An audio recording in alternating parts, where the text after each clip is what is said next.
Is that any better? Is that any better? Yay! Okay.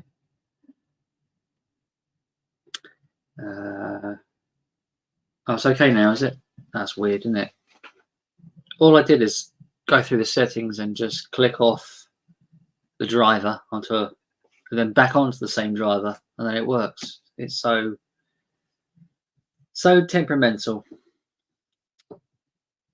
but it's all right now. That's the main thing.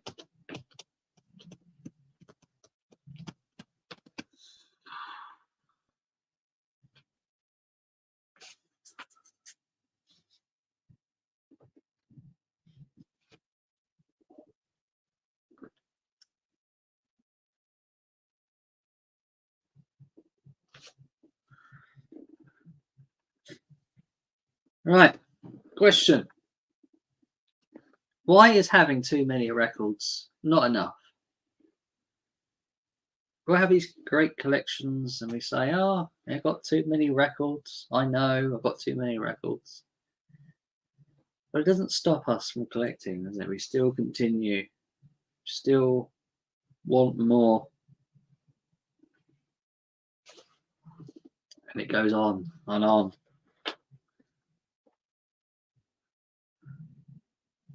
Let's bring this down. Better?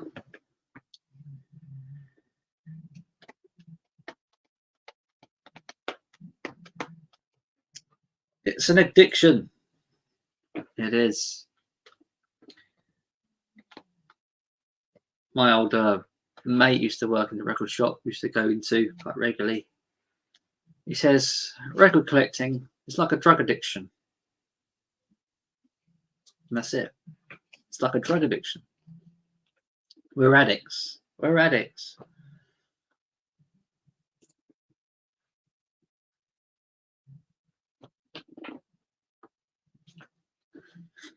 And there's no real completing a collection, is there? It just goes into something else. You can collect like a discography, or maybe you want every kind of, I don't know, album in some kind of genre. Not that you'll ever complete that, but you can complete some things, but the collection just keeps going on and on and on.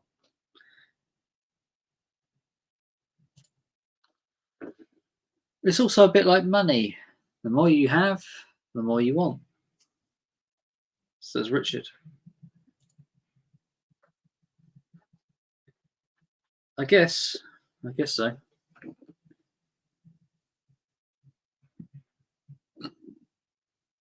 People say about like selling a collection when they get older, like 10 years till they die. Not that you can know when you're going to die, but I don't know, sometime in retirement, you start selling your collection. But I don't know about that. I mean, I'm not sure I want to go through that. Because it would be like giving up, wouldn't it? You know?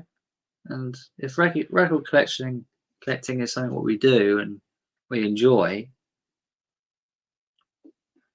maybe it would just be best to continue until the day you die. You know, why stop?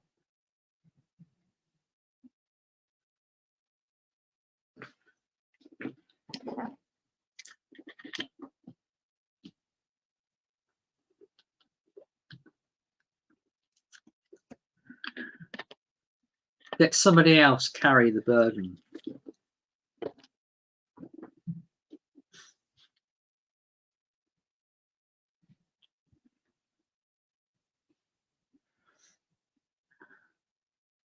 I mean, if they sell them when you pass away anyway, what does it mean to you when you're gone?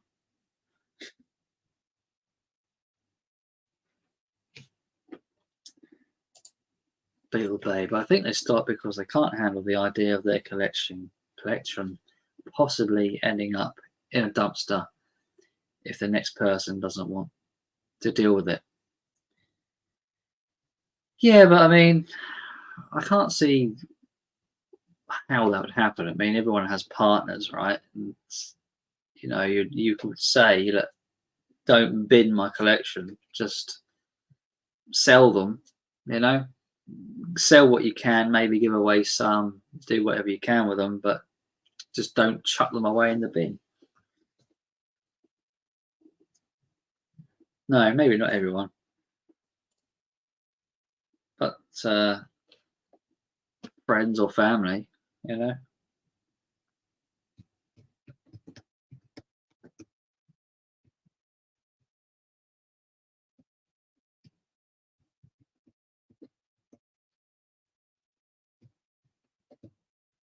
I mean, most people in the VC, not all people, but a lot of people have partners, don't they?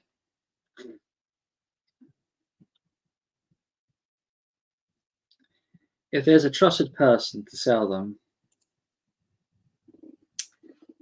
and there's an agreement, absolutely keep going until you die. But if that isn't in place beforehand, I kind of get it.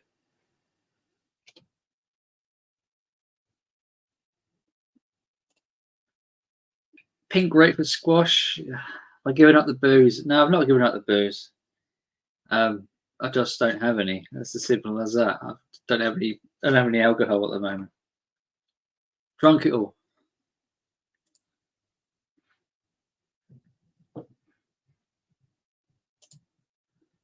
Difference in price between a standard CD and an LP is crazy. If you just want music, then the CD is clearly the way to go. Yeah. Well, some people buy the LP and a CD. And that's why I buy CDs primarily.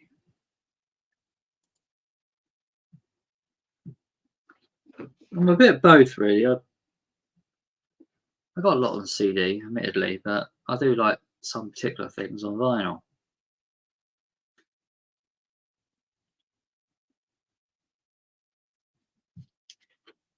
If I had the money to do it, I'll buy both, but I don't.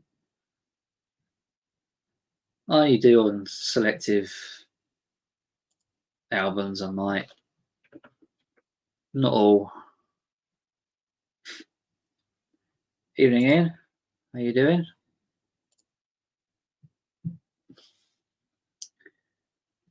I better stick the link in there, haven't I?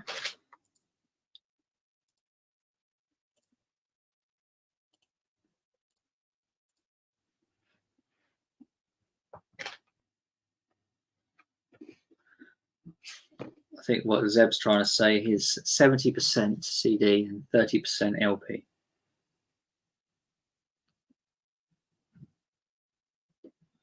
All good. Evening, Zeb.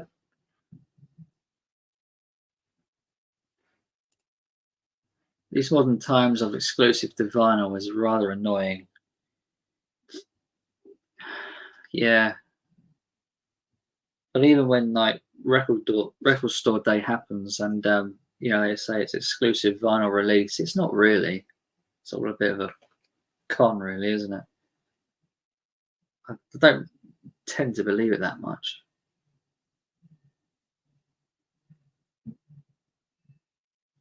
Another miserable stream talking about death. You right, Ian? Yeah, I'm good. I'm good. You're good. I finally got to watch you and Richard's video today. Oh yeah. Oh, great. I really Good. enjoyed it. Good. Glad you enjoyed it. Yes, thank you for the mention about Iron Maiden. Yes, I have got that. All right, that's all right. Yeah, it was part of a box set that they released in that for the 10th anniversary, and they released all the singles. I didn't know that. Yeah. Right.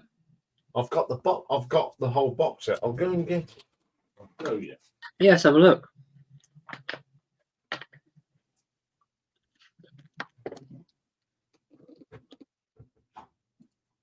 Talking of death, Ian's here. Oh yes, Iron Maiden are reforming. Are they reforming? Didn't know that. Yes, there we go. I got it on CD because of the, but it's Right, you basically it's a box set. First 10 years. So you've got all the singles they released in the first 10 years. I thought you were talking about vinyl. No, I haven't got the vinyl because there wasn't any room. No. But I've got. So you get like two 12 inches on the single. So you go from the very first one, which has got Woman in Uniform, right up to the Infinite Dreams, I think it is, in the right order. That's quite cool, actually. Yeah, it's pretty good. So you get all these come in a nice box set, and you have to collect them every week. Well, that's what it come in. Yeah. So yeah, they're very good, and you get on your single. Do you get the messages from Nico? I don't know about digging them out. No, there's always it's called. Not a lot of people know that. But Nico McBrain did a bit about the songs. So I mean, he did it before he joined Maiden, but obviously he did bits. I've got the Falling Down single on CD. Yeah. There's the one you showed. That's the one you showed, isn't it? Wasted Years. That's right, yeah. And Aces High, 2 Minutes to Midnight. Yeah. That's right. See, it's got all the B-sides, and some of them B-sides are pretty good. Yeah. Yeah. I've not played them for a while. Yeah, you showed some rare stuff as well, I'll tell you. That's on yours. Yeah. Oh, thank you. That's only the light. I haven't put the flashy light on yet. I was thinking about maybe picking up some of those 90s singles, the ones which should have made the number one. Yeah, on my lists, I've got 7 now. You got 7? Yeah. I had an inspiration at tea time. I was listening to some Marillion, and I thought, oh, God, yeah, this. It didn't do much in the charts, and it's actually a cover version of a song that did well in the 60s. Top 10 hit in the 60s. That's got you thinking. It has. Yeah. Yeah, so I should be doing that. It has. So I had we've had a bit of a calamity here today. Well, what happened? A shell fell on my record deck. Oh, shit. Yeah, it was shit. It's damaged the arm and the needle. Oh. Stylus. So I phoned up the guy that's done it, and he says, "Yeah," he says, "we can sort that out." Right. But because mine's got a glass turntable, didn't break. Really? Yeah. Yeah, I was in here, got some music on. Oh no. Yes. But everything else, I plugged it all thing. I could see it was the thing was damaged, so I took that away. And last night I was showing my little. After we'd finished, I showed my little deck that it's like a USB one. What Dave was showing. Yeah. I thought, I wonder. Pulled it out, plugged it in the back of the amp. Bingo! Right, that'll do. So I've got a temporary thing. I'm going to take it in Monday. Probably need a new stylus. Yeah. Yeah, because the wire bit that goes in the back of a stylus, that's gone as well. Yes, yeah. I sent some pictures to him, and he said, "Yeah, that's fixable." Just replace it, can't they? Yeah, he said the arm doesn't look damaged. He said it's just the stylus and the Right. So I have reinforced the shelf today. Is that on warranty then, or? Yes, it's under warranty because I only brought it at Christmas, didn't I? Right. Okay. That's all right. Yeah, bit of a calamity. I mean, I've done a couple of needle drop Saturdays because I borrowed some records off Lee.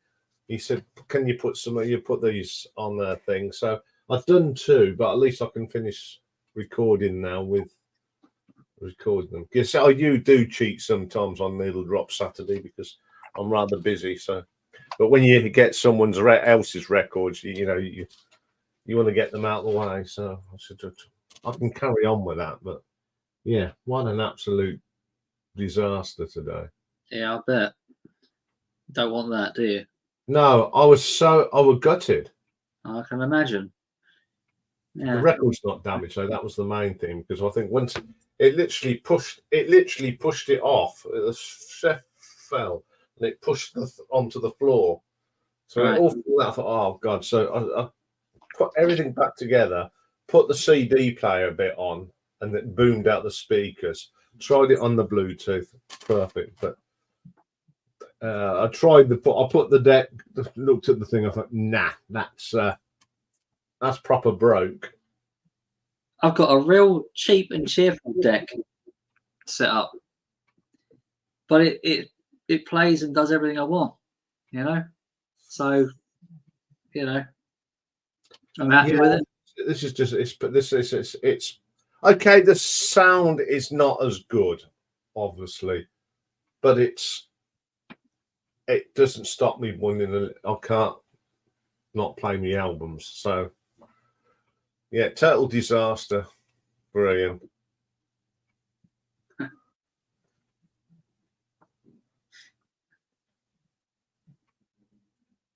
Yes. So that was my day, ruined. It's not how you want to spend your day, is it? Like No. worrying over that turntable. Yeah. So, what are you going to do about the shelf then? You're gonna. I've already reinforced it. Right. I've made some extra holes. I've got some brackets. Are you going to still put the turntable underneath it? No, I'm going to put it somewhere. I'm going to alter it a little bit, but Yeah. I've had some. When you got brackets, some other things. So I've put the brackets on the wall, and I went and put I put all my books on it just now, just to see, and it didn't flinch. I should have done it in the first place, but it says no. It's one of these, what they're called, floating shelves. Yeah. And all that was on it was my boss iPod. Oh, right. So it's just the weightless shelf and that. Yeah, there was nothing else on it. Right. Yeah, I don't like those floating shelves. I don't think. No, I must admit, I'm never buy one again. No. So I had some brackets, but when you say I won't throw them out. Yeah. Good job I did. No. Well, they're cheap enough to pick up, aren't they? Like So I brackets. So yeah. Well, they're always handy to keep, handy to have around. Yeah. Yes. Well, didn't have much. Didn't have anything like that today, but apart from going to work and I think the funniest thing we had, we had a severe weather warning, the thunderstorms and lightning. We did. Yeah, it's very dark this morning while I was recording my videos, but this afternoon it's been glorious. Yeah, it's turned out into quite a nice day later on, didn't it? Yeah. It got a bit dull and a bit muggy, but then it kind of brightened up again, and then I don't know whether we're supposed to have thunder. It was said about 8 o'clock, which it's gone 8 now. So It's not doing nothing here. It's been quite pleasant. no. Whether it happened later on, who knows? We praise it in well, as I say, it happens. Yeah. But I've always got a backup plan. That's the first thing I actually thought when I thought, oh dear, that's broke. I'll get the other one out then. It's always handy to have another one in it. Yeah, I brought that so I could transfer some of the albums onto the PC and put on in the library. Yeah. Things that I haven't got any other media that you can't get. So I've popped them on, so which is always useful for when I do my shorts and that. So I did. That's what I brought it for, and it's been sitting collecting dust.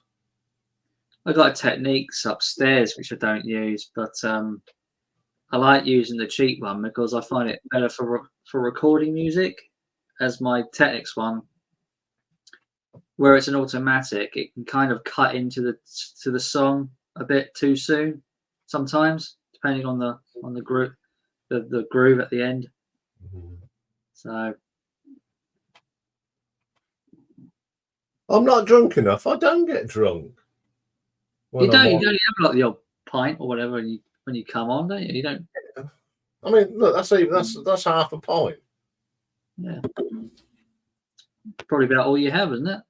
Yeah, I mean, last night I had a whole pint bottle, but Yeah. Nah, that's not a lot though, is it? Nah, it's only to whistle your flute. Yeah. And I just wouldn't give Star Power the satisfaction of him seeing me drunk. Sorry, Star Power. I think after about 4 points now, I spend more time in the toilet and I want to go to sleep. So with lager, it goes right through you, doesn't it? Yeah, and if I drink Guinness, I feel like I've drank the sea. It's heavy. Yeah, and then it's the day after. Stream is enough to make me drive to drink. So drive me to drink.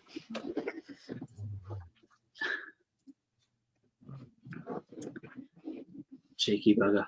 Yeah, it's very rude, Mr. Walker. Are you still on the soft drinks? Yeah, that's all I got at the moment. I haven't got any alcohol. Oh dear.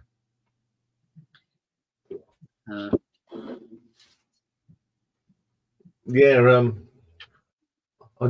I think I've got a screenshot of what happened last night, which we will reveal next week. A screenshot? Okay. Yeah, when we had to make a phone call. Right. To a certain person last night. Okay. Yes, I'm with you. Yeah. Yeah. Yeah. That was funny, wasn't it? Yeah. Yeah, I've had 2 more entries for the competition today. Good. Yeah. We're now up to 18, I think. I expect you'll probably get a few more, won't you? Yeah. We've got until Monday midnight to enter. Right. You might get a few more. Yeah. So the wheel will come into your seconds will come into play on the wheel. So right. Some people will get 2 in and some won't. But that's the luck of the draw. Yes. I'll be calling it the playoff wheel.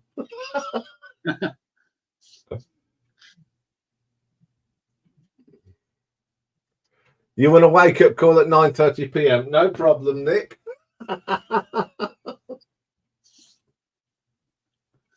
Richard says, what are the 2 new primary songs? The new primary songs. I'll have a look. I can't remember. Expect me to remember things like that. Right, let's have a look.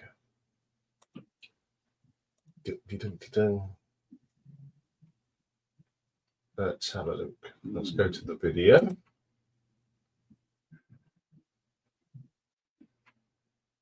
We've had some from Michael's put his in today.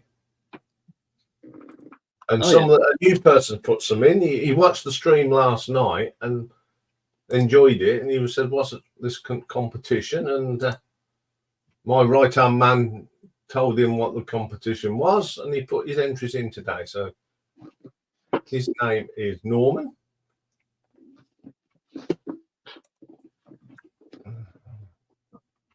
There we go. Oh, just for Richard. Yeah, Richard, I enjoyed your video you did with Simon. It was fun. It was, yeah, it looked like you have a good time. Yeah.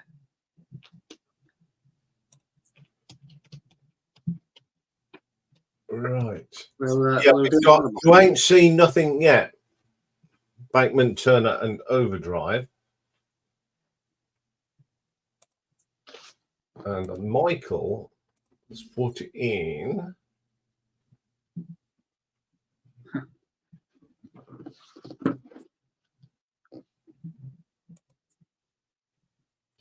The Motors, Love and Loneliness. So we've got a good old mixture there. Thank you, Richard.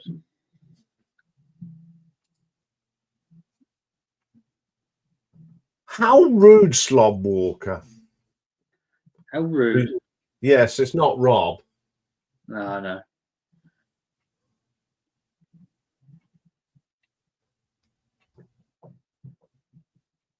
Yes, bit of Smashy and 90. Let's rock.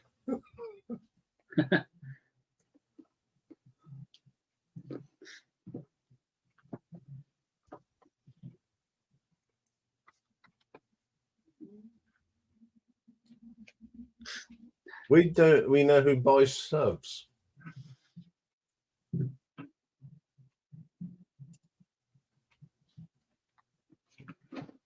We know who buys subs. Please discuss. I wouldn't buy them. I can say all my subs are naturally subscribed.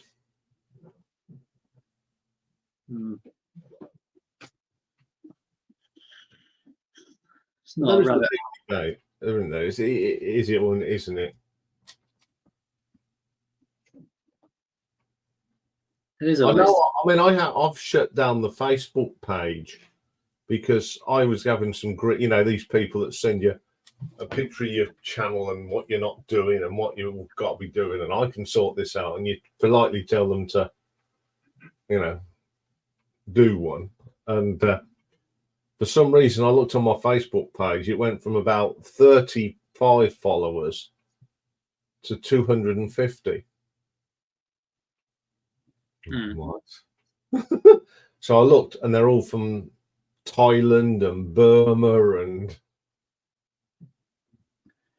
so I thought, no, I've got to shut this down because you just don't know who you're getting. It just would be a complete waste of time and money, wouldn't it? Yeah.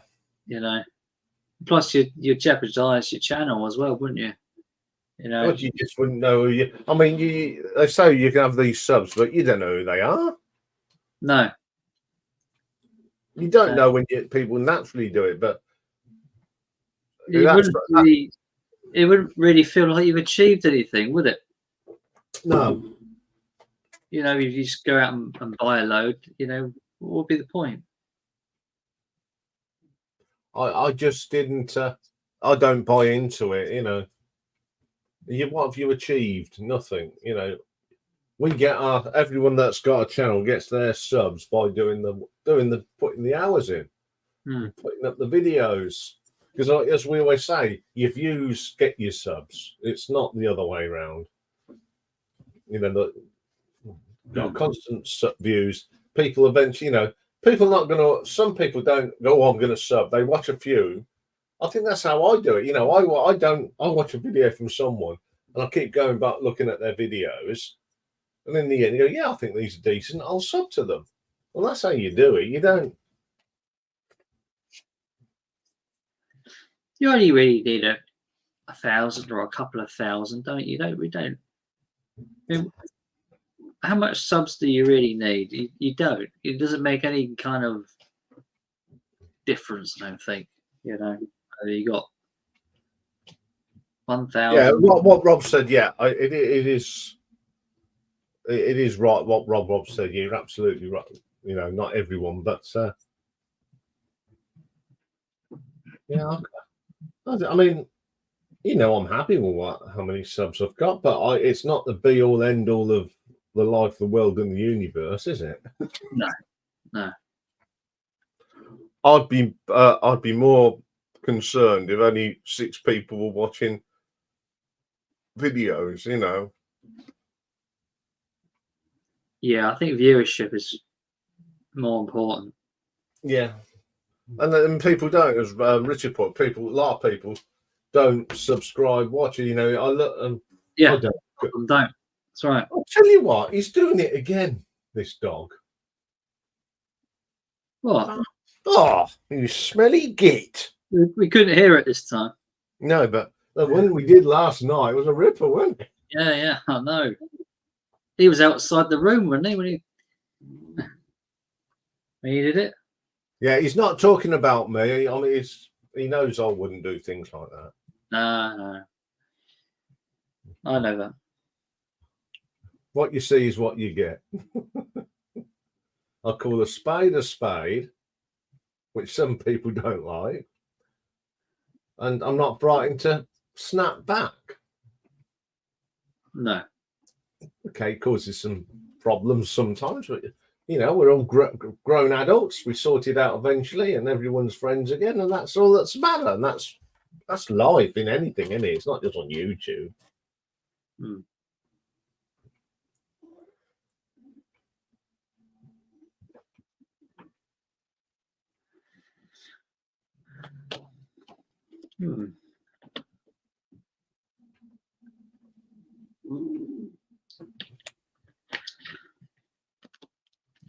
You're disgusting. He's sniffing the air. Sniffing his own fart. Wondering what it was. Oh, he knows what he's done, doesn't you? You haven't eaten anything disgusting today, have you?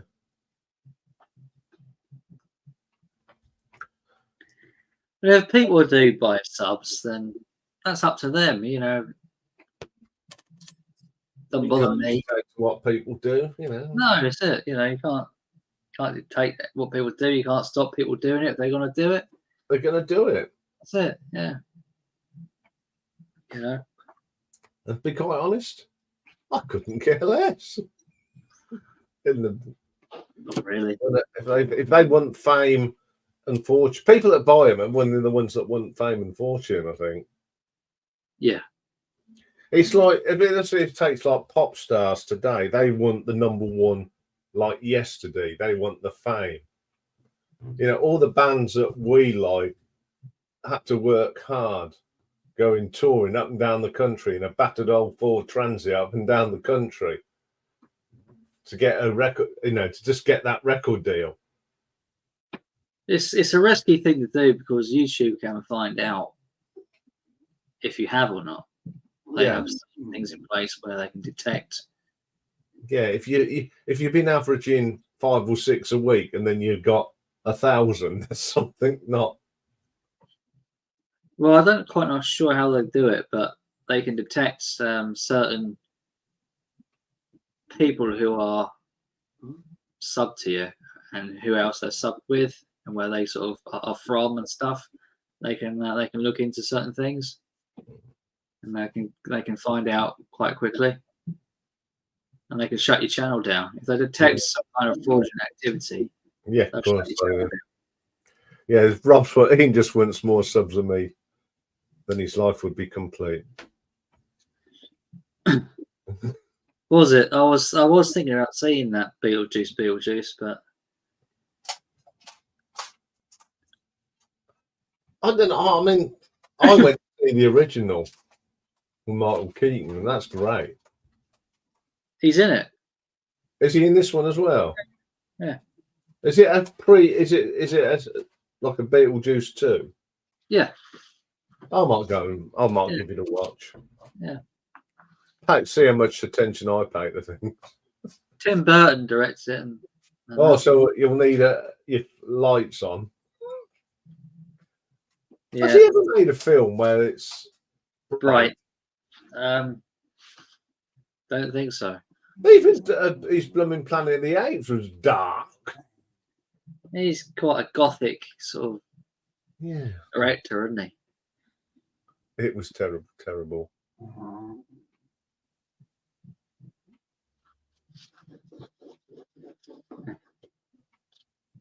Imagine doing 2.4 videos. Yeah, I do that. Very funny, Rob. But I've got I've got nearly 500,000 views. It's a free world. Well, kind of. So good luck to anyone that buys subs. But personally, I don't know how they can be proud and satisfied how their channel has grown, says Richard. Quite agree.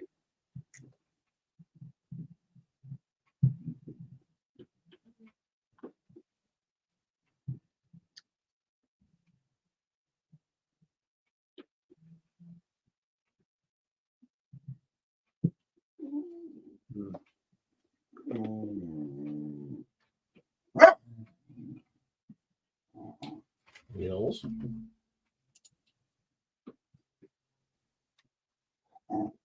I don't know how many videos I've done.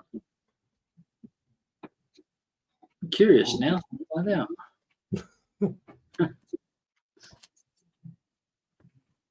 Don't think I've done 1,000.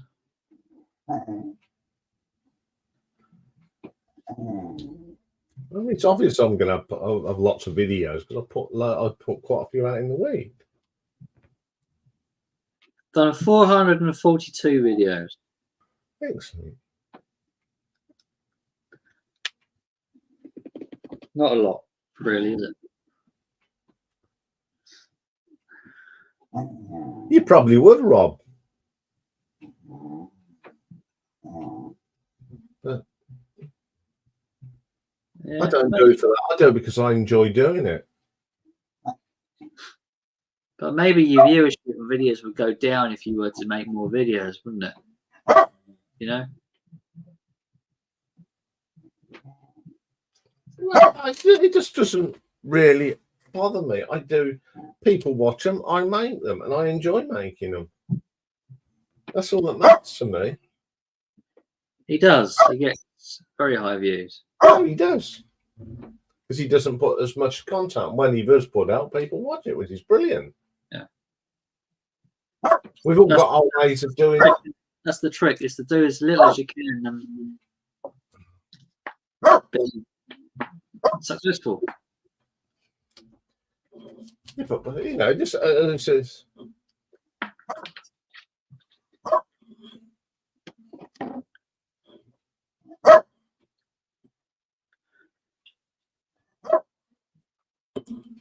no, I won't be making videos about local supermarkets. No. I've got better things to do with my life than make videos of supermarkets. I hate going to the supermarket once a week. I hate going food shopping. But you order it. It's so much easier. Well, I go with Lee, so that's All right.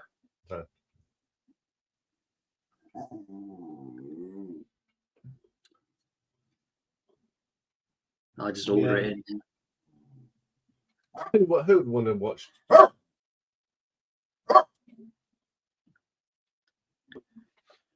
I mean, I think you hear my dog, people. Like there he is.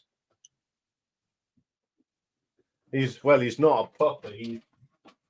He's an old man. He's an old dog now. He's an old boy. Is our Rocky. Yes, this is Rocky. He is 14 years old. And as you see, he likes his fuss.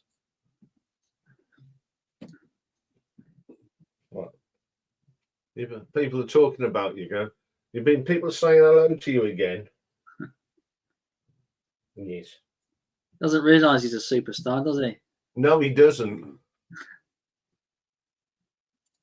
Yeah, I know. Rob's Cats always appears. I mean, Rocky's got his own video I did last year for his birthday. It helps when you got an animal in a video, doesn't it? I think. Yeah, everyone that did. It's cheating, I find. I think it's cheating. Yeah. I mean, Rocky appears every week on the live stream on the wheel now. He's on your T-shirt, isn't he? Yes, yeah, he is. On your T-shirt. He's on the mugs that people had.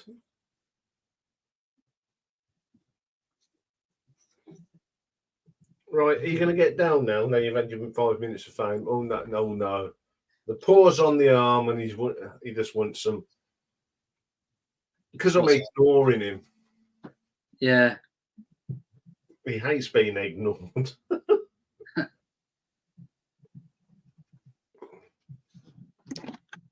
No, he did come in a couple of weeks ago, didn't he, Ray? But just in the gallery. Yeah, I think he did, didn't he? Yeah. But I think Star Power's right. I think he's on another hiatus. Yeah, hiatus, yeah. Hiatus.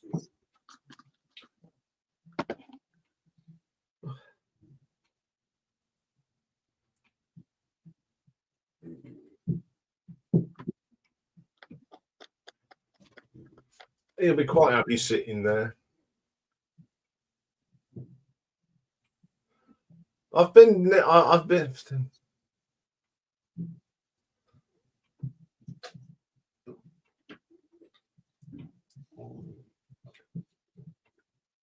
He goes on these breaks, doesn't he, Ray? Yeah.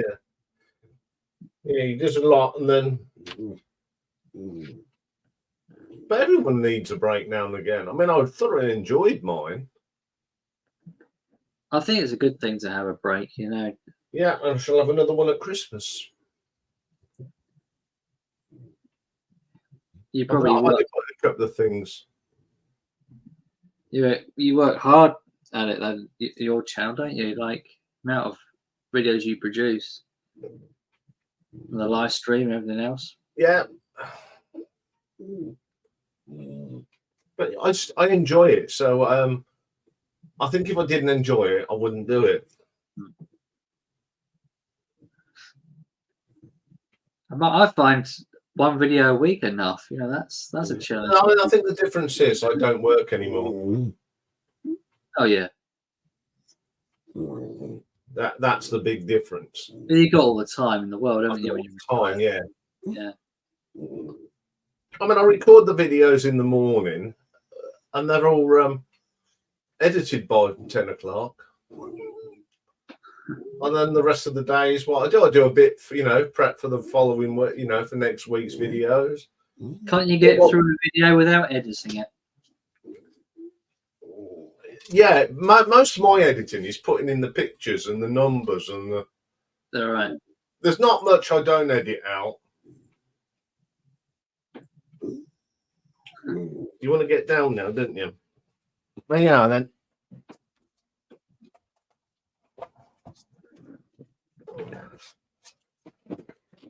One video a week is too many for me. Yeah, but I mean, Rob, you work, so and you do a quite a serious job. So when you come home from work at night, the last thing you want to do.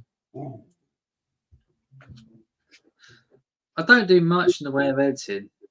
No, I don't. Well, I mean, by editing, I just my editing is sorting the light out, the sound, and just putting in me album covers, which doesn't take.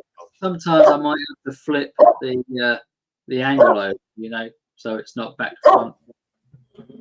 Yeah, I think the worst thing where I am is getting the light right, because the window's sort of where my hand is, and the sun shines on, and it.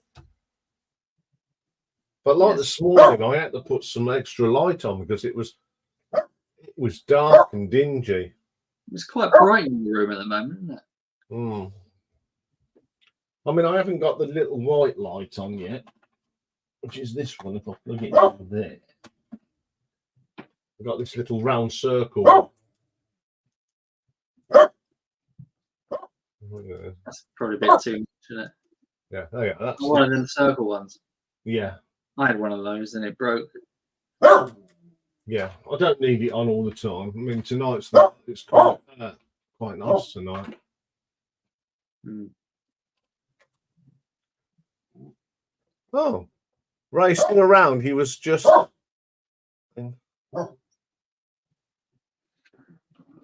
Yeah, I have Star Power. I have. I don't bother with the intros anymore.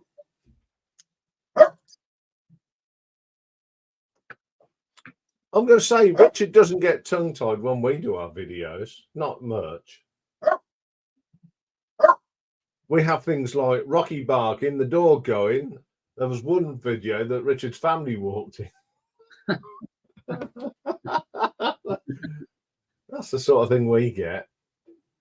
I mean, I do have cock-ups, which you'll all see at Christmas. You mean, I did them last year, and I'm going to do them this year as well. Bit of fun at Christmas, a few bloopers.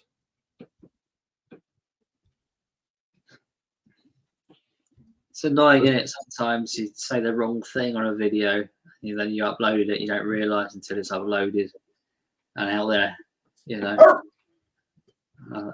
Why did I say that? Sometimes I leave them in because it just proves you're a human, isn't it? Well, yeah. We're not robots. Sometimes it's just too much effort just to go through it all again and do it again. You know? So, I'll go with it, you know, whatever. It's these when you see some people, you get them. Yeah. Well, they do that just to get your attention, don't they? You know. Max Headroom's on. I don't bother with that.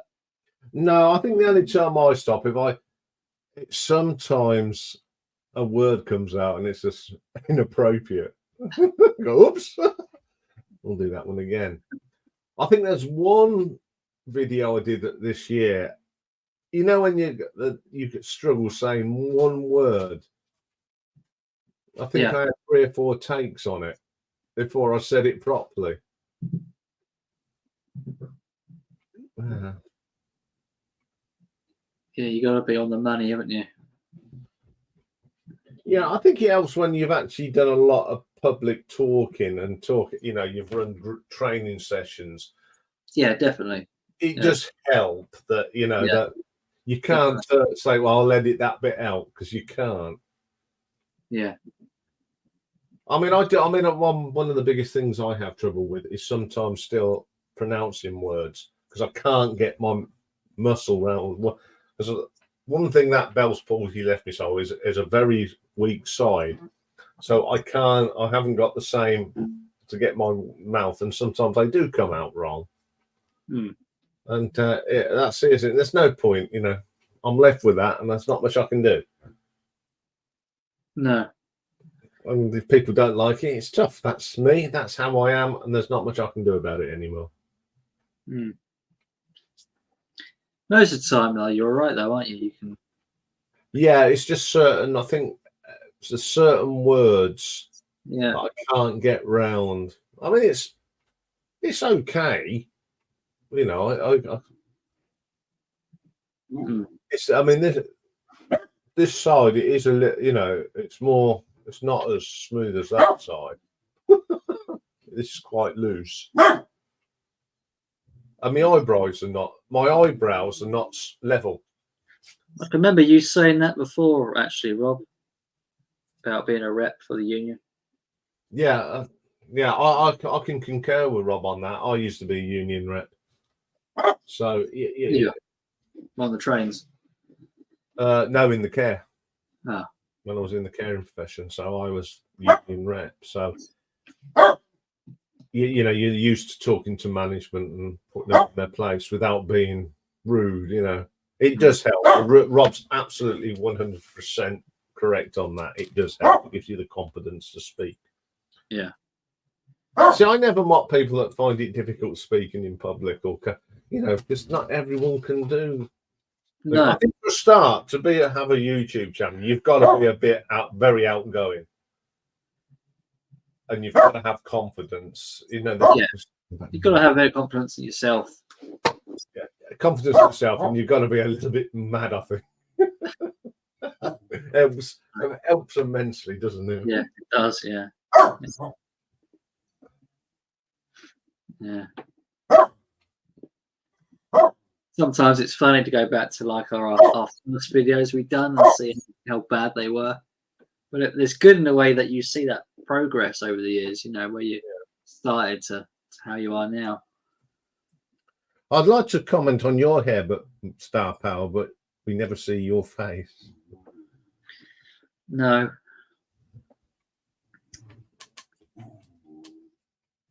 But it's not a Mohican. He did. It's called I didn't wash it today.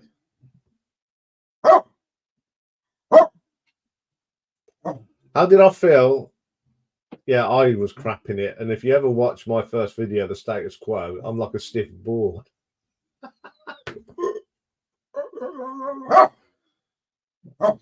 Yeah, I was. It took me quite some time to get used to it.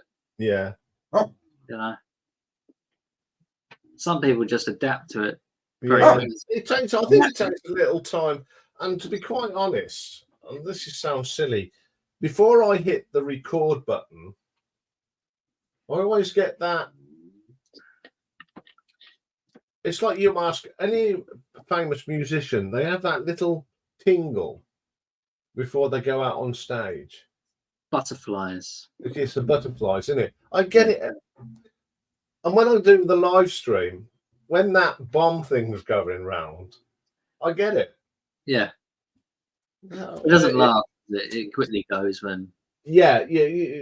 What do I say this week? Well, he's worrying about things. It just happens. That's what the adrenaline kicks in. Absolutely right. Yeah.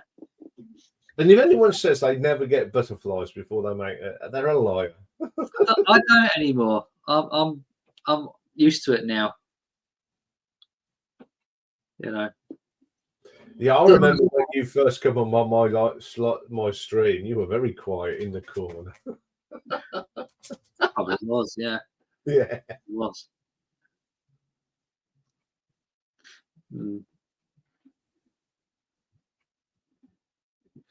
But I wasn't really a regular streamer at that time, was I?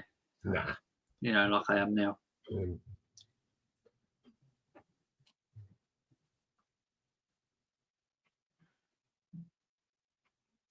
Think about it, that's absolutely right. It happens to the people that have been doing it for a long time. You still get that burst. I think once you say your first word, you're on your roll, and that's. What made you ever go at video making? With me, it was contest entries for Hannah and Robert Z. Both videos are now removed. Mine it started at, I suppose, during COVID when I was watching Sea of Tranquility. Yeah. And it got me through, that time. And then when I was having my little episode, I didn't talk about it much, but I was watching that to help me. And that when I was a bit better, I thought I just wanted to do something in return, and if people watch mine, if they're going through a bad time, I'm happy. Mission accomplished.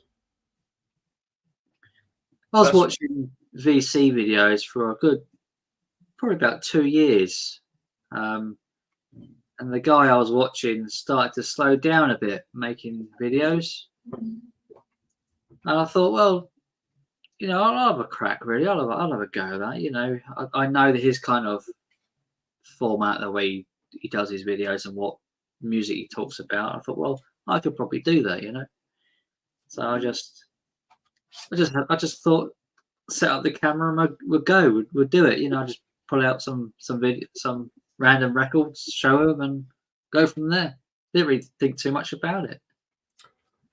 Yeah, I think with me as well, I always think that if there's people, I take what my situation was and how much people are out there that probably in that they haven't, they don't go out there, because of their anxieties. But if you can reach someone by just talking into a camera and make them feel just better for a few minutes a day, that means more to me than subs, views. So if I've made someone feel happy, that means more to me than, I don't care, they don't tell me, as long as if someone's watched a video of mine and enjoyed it and it's made them put a smile on their face, that means more than any other thing, really. I think the whole experience, I find, is it's all learning. Not only when you become a creator, you have to learn to make videos and create a channel and what have you. But I liked watching videos to learn what other people liked and music they liked, and learning with picking up bits and pieces wherever I could. I learned a great deal just by watching YouTube videos than anything else, really. Yeah, I mean, I think it all started for me. I mean, when I've been on holiday, I might like little travel vlogs. I mean, an example, that when I did with Dave when we was Ireland, that was just going to be for personal use. That was a personal video that I can put on at home, show the family and what have you. Because there's more to that than that. There's all the places we went and all that sort of thing. I mean, so, it's given me an idea now and again. It's put one of my holidays in a little half-hour video of some of the places I've been to, and that's how. Oh, good evening, Jen. Yeah, that's how that started. And I thought, I always wanted to put that one up of me, Dave, in Ennis. I thought, I think it's one of them that I wanted it that when now, although Dave hasn't got a channel, when you think of my channel, you think of me and Dave now. People think of the pair of us. So, and that's why I put it up when I did, because, that was a lot of fun. I mean, that was us being natural. There was not acting, no scripted. It was just off the cuff. Yeah, so I might do another one at Christmas.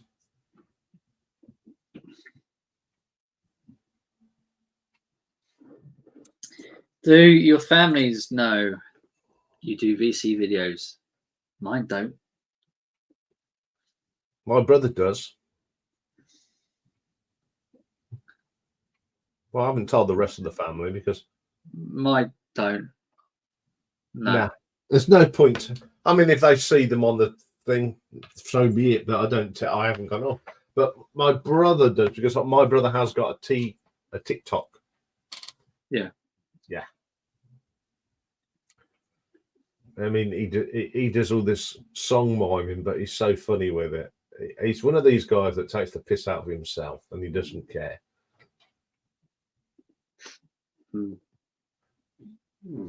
Yeah, my kids know. My partner knows, but like, not too many people are outside the family. I mean, it's like all my neighbours. Only one knows I've got a channel. Yeah.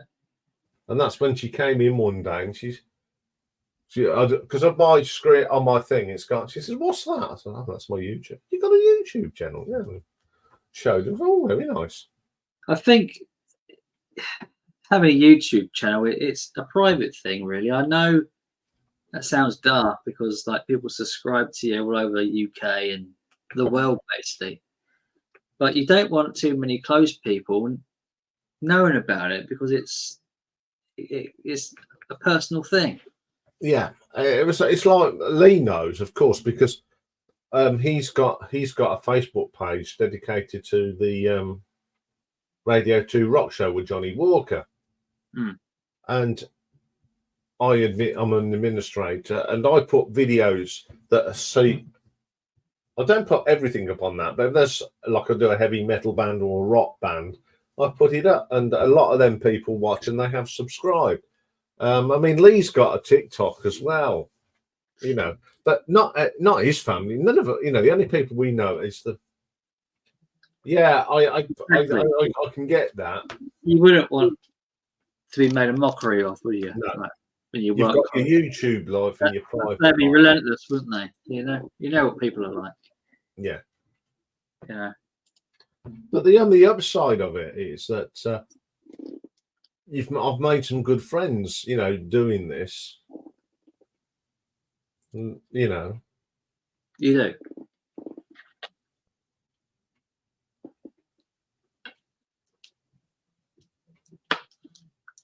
Yeah, I've got a Facebook group, and it was only set up for one or two people that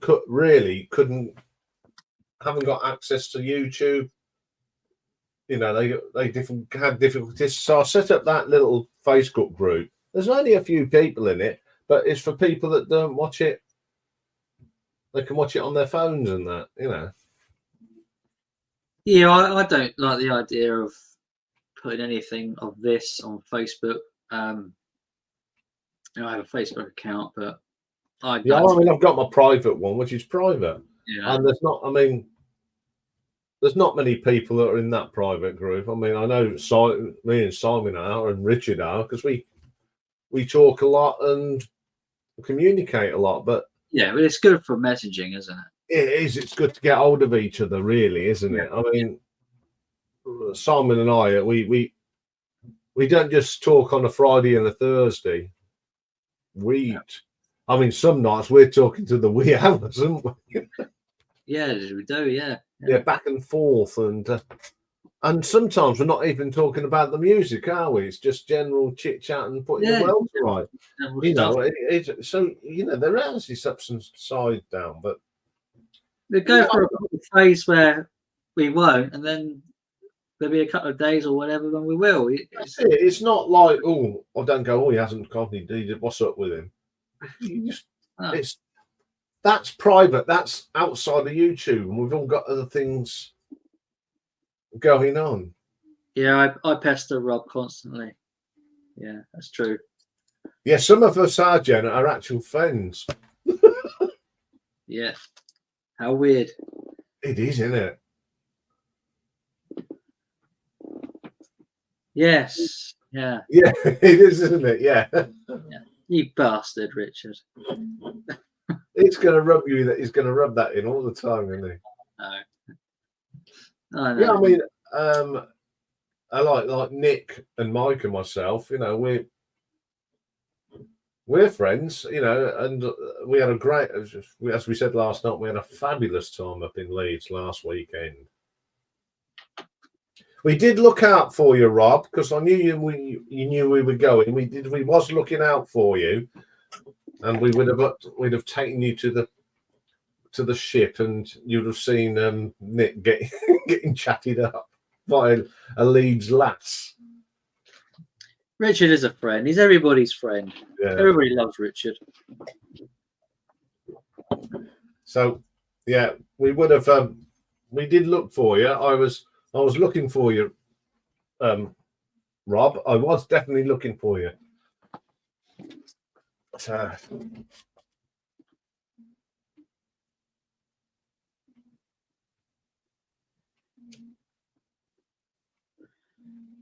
because my stream's different. You're very. It's strictly about the music. Your channel, isn't it? Yeah. That's what you'd like to stick to. Yeah. I've got a formula and I'll stick to it. That's why I enjoy coming upon Simon's, because I can put your hair down a little bit. I'm just a guest on this. It's nice. I haven't got to look at things and all that sort of thing. Just a chit chat as such, isn't it? You know.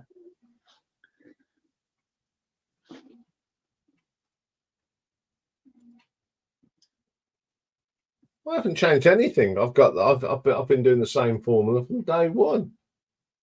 So, and if we all did the same thing, life would be bloody boring. We need a little bit of difference between the two live streams. Yeah. For those who thought that we're rivals, we're not. Never have been. No. If I was so much of a rival, why did I help Simon set it up in the first place? Where did that come from? Who said this? Oh, there was one or two bits going on. No. Yes, you're a bit off the cuff, Rob, but we wouldn't want you any other way. I'm a little bit off the cuff. Yeah. I'm the same.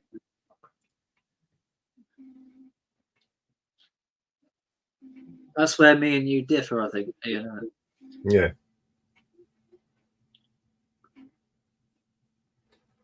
I think it's because I think it would mine it, and it all goes back to when I was doing training. You've got a set time. So you're always thinking of the clock. You're always thinking where you need to be at this stage. I can't help it.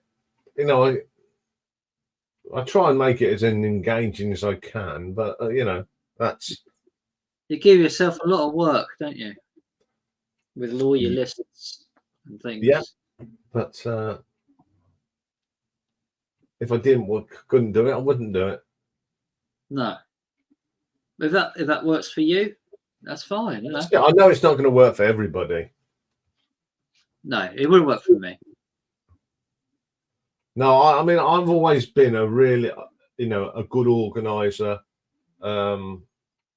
When I plan things, I mean, I've planned lots of events in my life, and big events, you don't do it in 5 weeks. I think one event that Dave and I did, those three of us, we put together our rugby club's 75th anniversary celebrations. We started doing it 12 months before the actual day. We met up once a month to go through everything, and that's, preps. That's the most important thing about anything is your prep. Get your prep right, and it'll be all right on the night. Nah.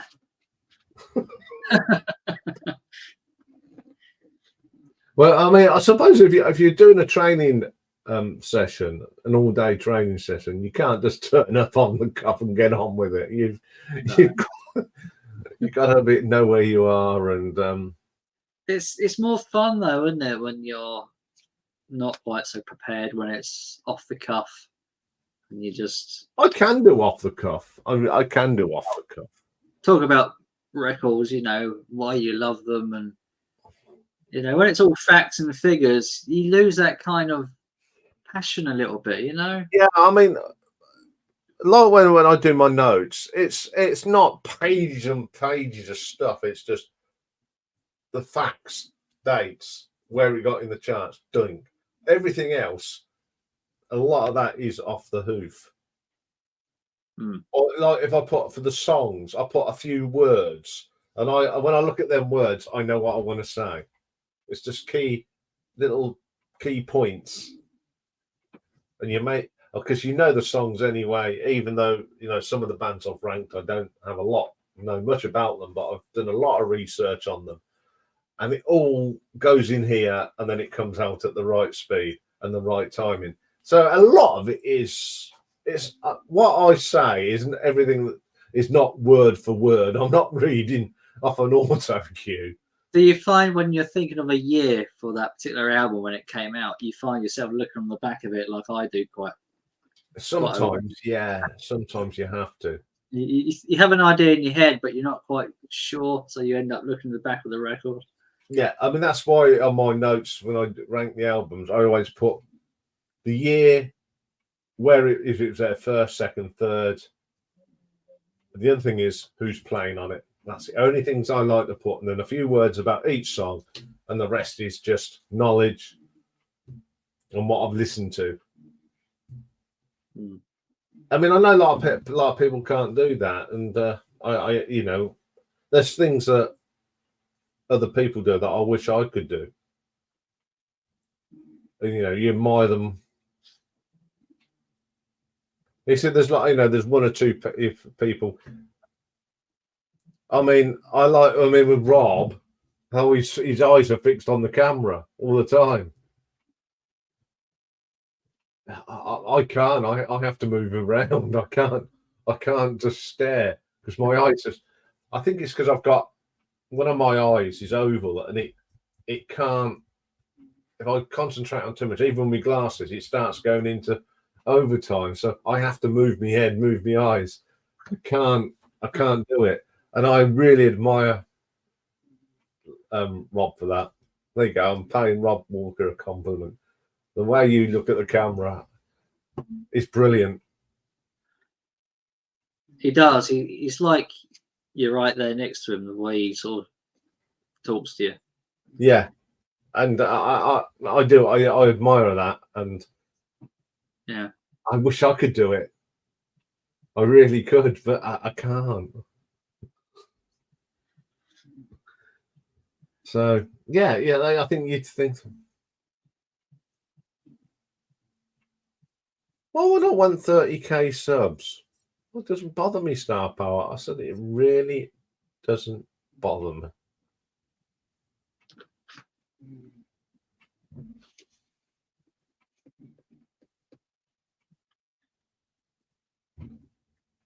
Oh, thank you, Astro Zombie. You see, is it? Yeah, I think it still goes back when you're engaging with 40, 50 people in a room. You know, you can't be fixed on one place. You've got to catch everybody's eye and engage with them.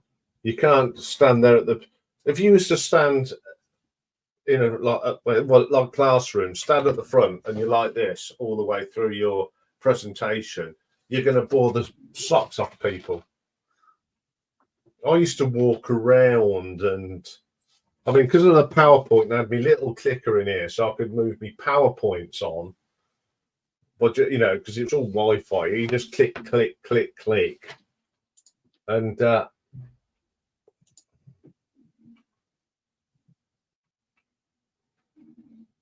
there's that. Yeah, but Jen, you're right. I would need staff to do that.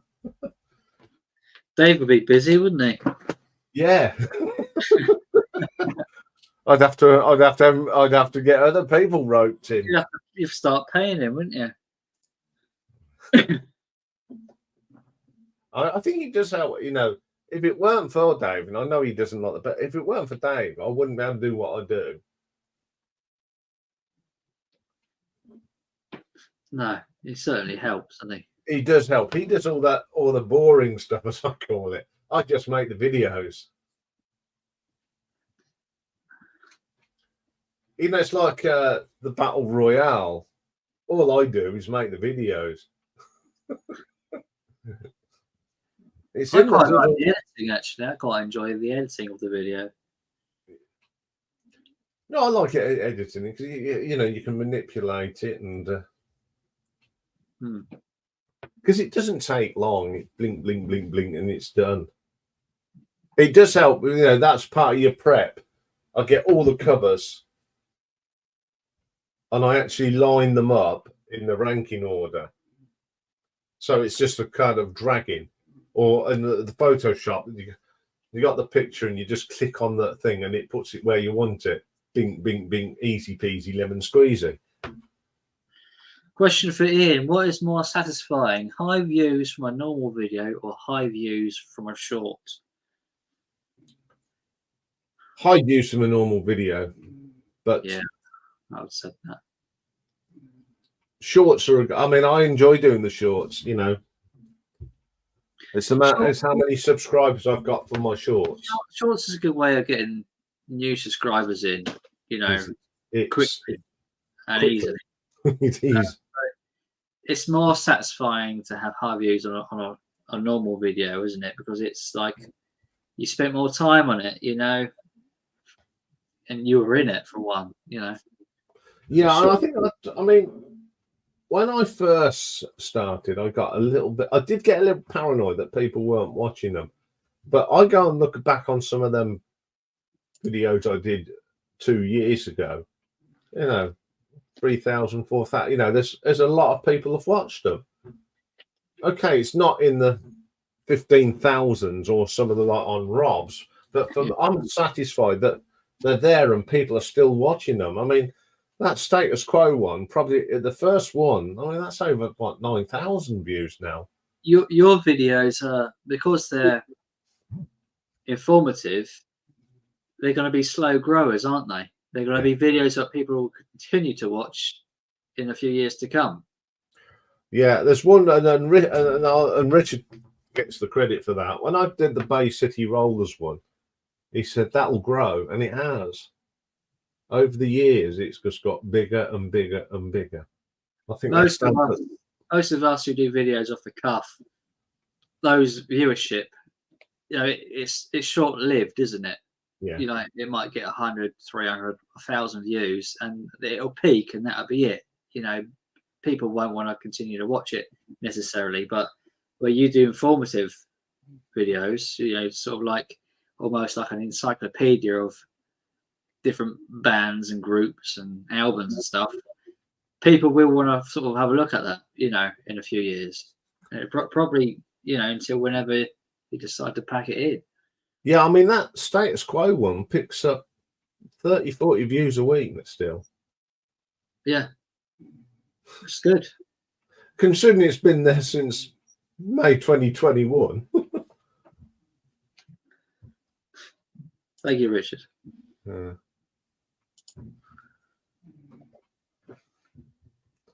Yeah. Oh, thank you, Star Power.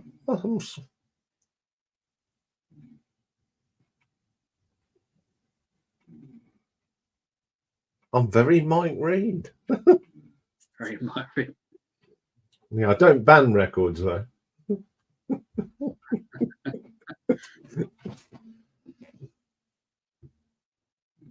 Nick feels guilty if I miss a comment on one of my videos and don't reply, etc. Yeah, I do try to do to replies, but everyone gets a little heart thing. Every comment. I always make sure I put at least that. Sometimes you might receive a comment and you might not know what to reply back. You might want to think. You might want a bit of time to think about it. But some of the comments that put back to Dave, you see, he's because he's got as much right on the channel as me. He can go and do, you know, he could put videos up, he could take them down, he could edit them in the video editor if he wanted to. He just signs in as me and makes a comment. So, you know, he keeps an eye on it, and he, you know, so. So you just create the video and he edits the video. No, I know. Yeah, I create and edit. He does the comments, and he looks after the stats, and right. He, like with the album rankings, we twice a week we go through what I've been listening to, and he keeps the records up to date, and he sends it. And then, like for the schedule for the next month, I tell him what's going on. He'll put it on he types it all up. So like all the boring stuff. Yeah, but he's good at that, and he enjoys it. He already wouldn't do it. No. I mean, like with the Battle Royale last time, he put a lot of effort into that. I imagine he did. Yeah, he keeps and the new one. Yeah, it's the same, and we're going to do the. You're going to use that poll thing again, poll tracker thing. I agree, Rob. Comments are the best thing. It's the interaction with the comments, isn't it? Yeah, even the nasty ones make you giggle, don't they? Sometimes. If they're too disgusting, they get taken down. Yeah. I mean, I think there's one or two that have been Dave's taken down before I've seen them because he knows they would upset me. Yeah. Especially when it's attacking about certain things. Yes. French Final Addict. Hello. How you doing? Bonsoir. Bonjour.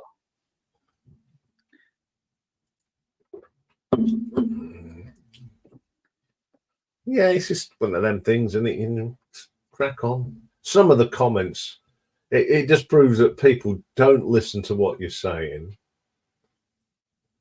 or they don't watch it till the end. What would you prefer? High viewership or loads of comments? If you could balance one out.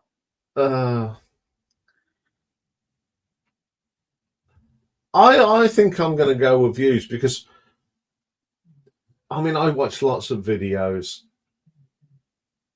and you know, you could spend all day just doing comments. I know, but it's great fun. I know, yeah. For everybody, isn't it? Yeah. You know, knowing that they're watching your video and interaction with you. I'd rather sacrifice views to have a lot more comments along with the video. Yeah, so I think you're right. Really, it's you know, yeah. I think you're just getting that balance. It's hard to get it right. Yeah, I agree, Jen. Yeah. It's more personal. Not that you can control it, it's because it's out of your hands, but just sort of saying theoretically or hypothetically, I should say. I think my favourite is when people go out their way to create a channel so they can make a sarky comment on your video. I think that's wonderful. You've got, you know, you're getting in their headspace rent free. It's wonderful, that is.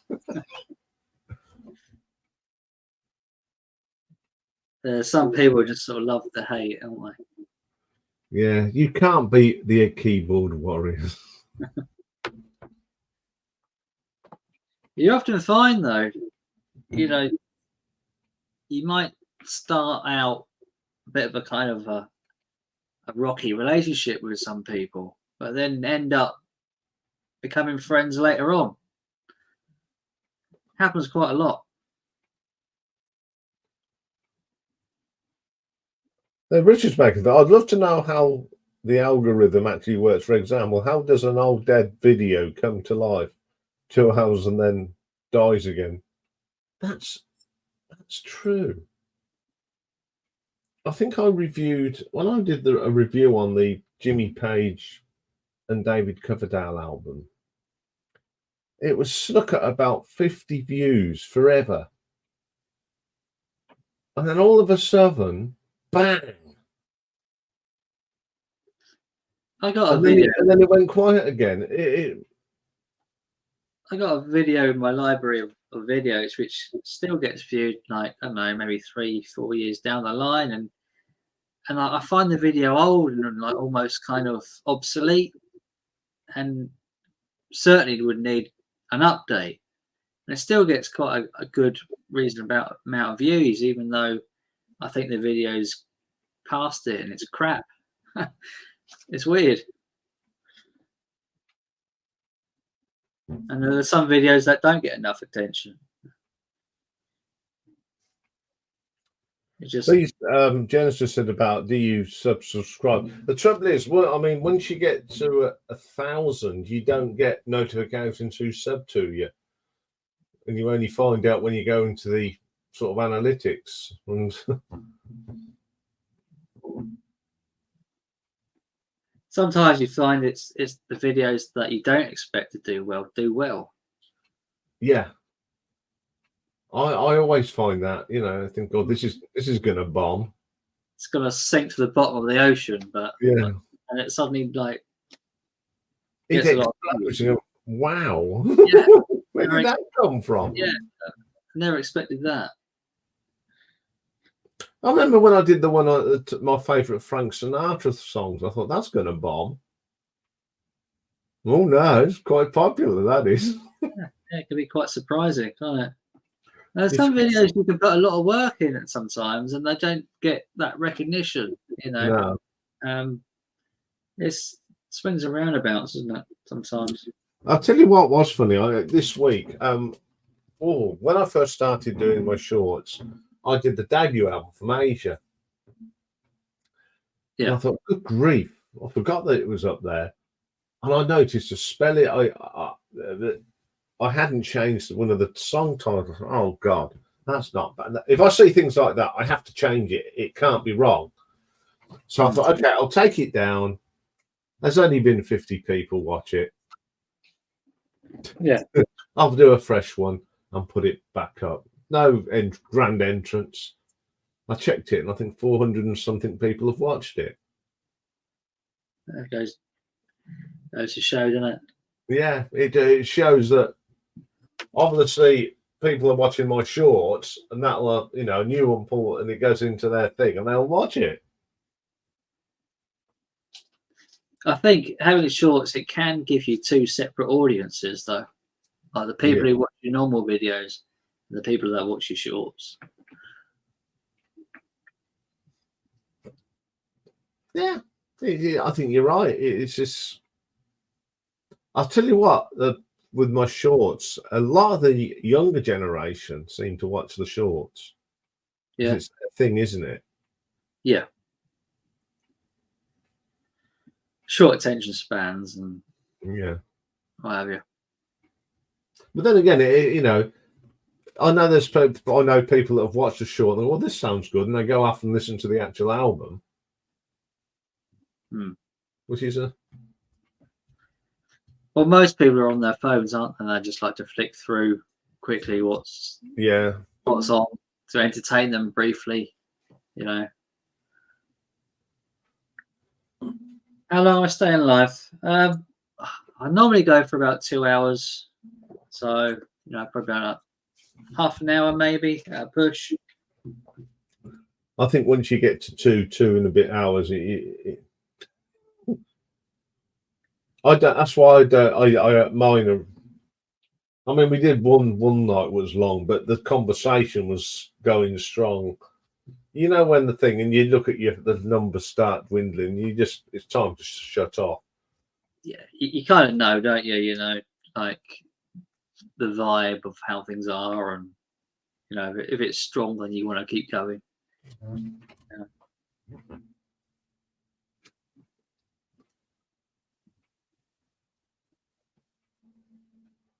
The most shorts I've watched are ranking prisoners in the last meal. You're interested in what they're eating?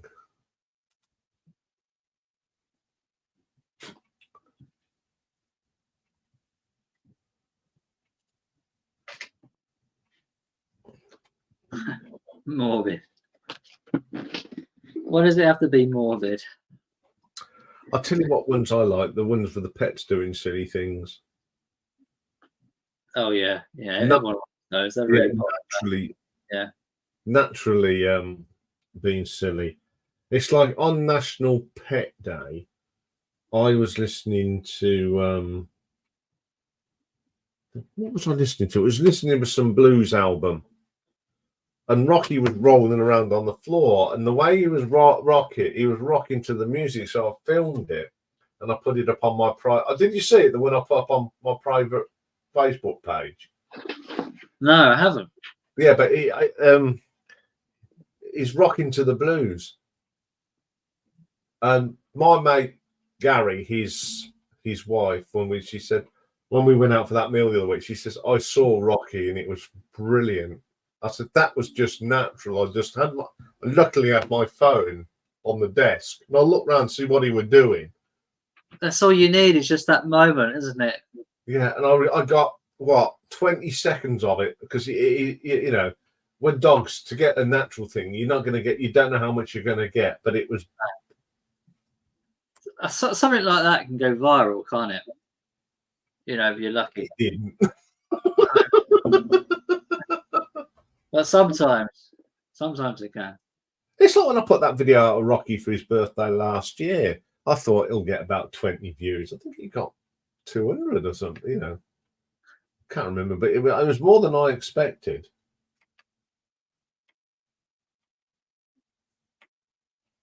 I mean, it's like them birthday top 10s I do. I know they don't get huge views, but I think I'll tell you why I like doing them, because it's like a personal thing to me. It's smart, you know, to wish all, you know, subscribers a happy birthday, members of their family, and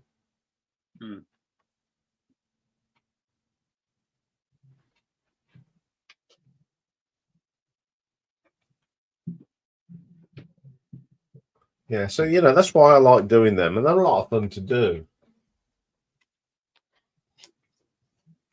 And I have nicked the Fluff Freeman way of doing the countdown, but I have.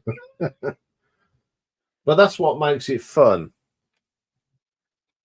You're getting a bit more into vinyl these days, aren't you, Ian? You're getting the bug. I've always had the bug. It's just not having a record player.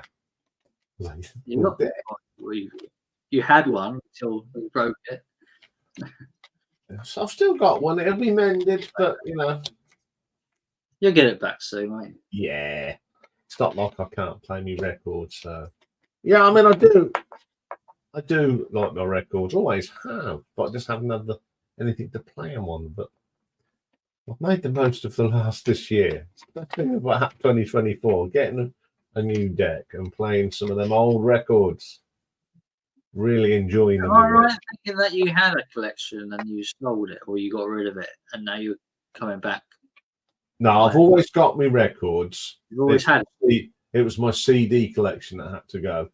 Right, okay. I just hadn't got any room in here. So since you've been collecting records, you've retained basically all your records. I retained every single record. I didn't get rid of them. I brought them all again on CD because you think that was the way to go and all that nonsense. But I suppose I regret now getting rid of some of the CDs. You always do, but you can't go back. But I've got them all on computer. They're all on, you know, I've got my iTunes library on there, and you know, I play when I'm working away in here. I just open up the iTunes, click on the album I want to listen to, and away you go. You know, that's how it is. But it's like there's certain albums. When I go to record fairs, I look at them albums and go, God, I wanted a copy of that. You know, so.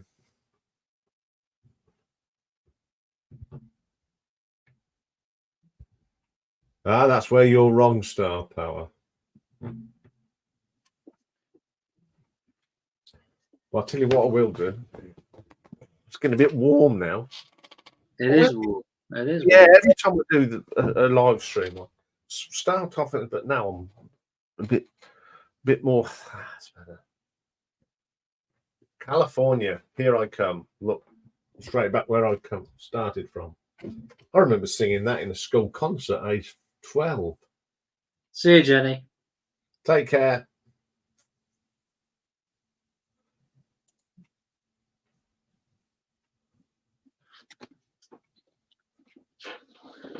Oh, apparently, did you see that? Rob says, shall I come? Oh, yeah, up there. Shall I come on? Oh, yeah. Come on if you want. Put the link out.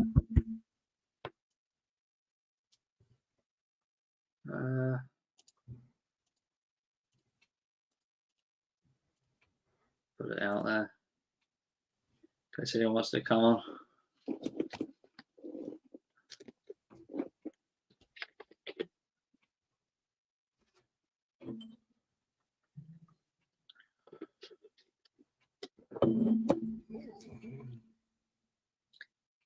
Should get some beers in, I think.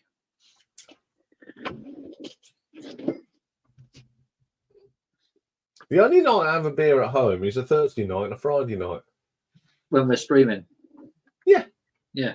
I'll sometimes have one on a Saturday if I'm watching the footy or something. Yeah. Yeah, it's nice to have a beer, isn't it? Like you said, it's just sort of wet your whistle, really, isn't it? Yeah. Okay, it's not the best thing to wet your whistle with. No, but it tastes nice.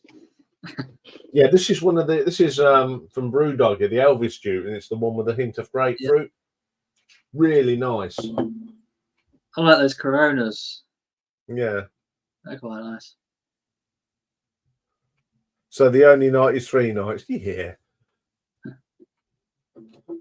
I've got a mini fridge full of beer, but I don't drink it all the time. Nah, 1 or 2 or whatever. God, if I was drinking all the time, I don't think. I think my acid reflux wouldn't like it. No, it wouldn't do you much good, would it? No, I'd be drinking 6 pints of beer and a bucket of gaffers.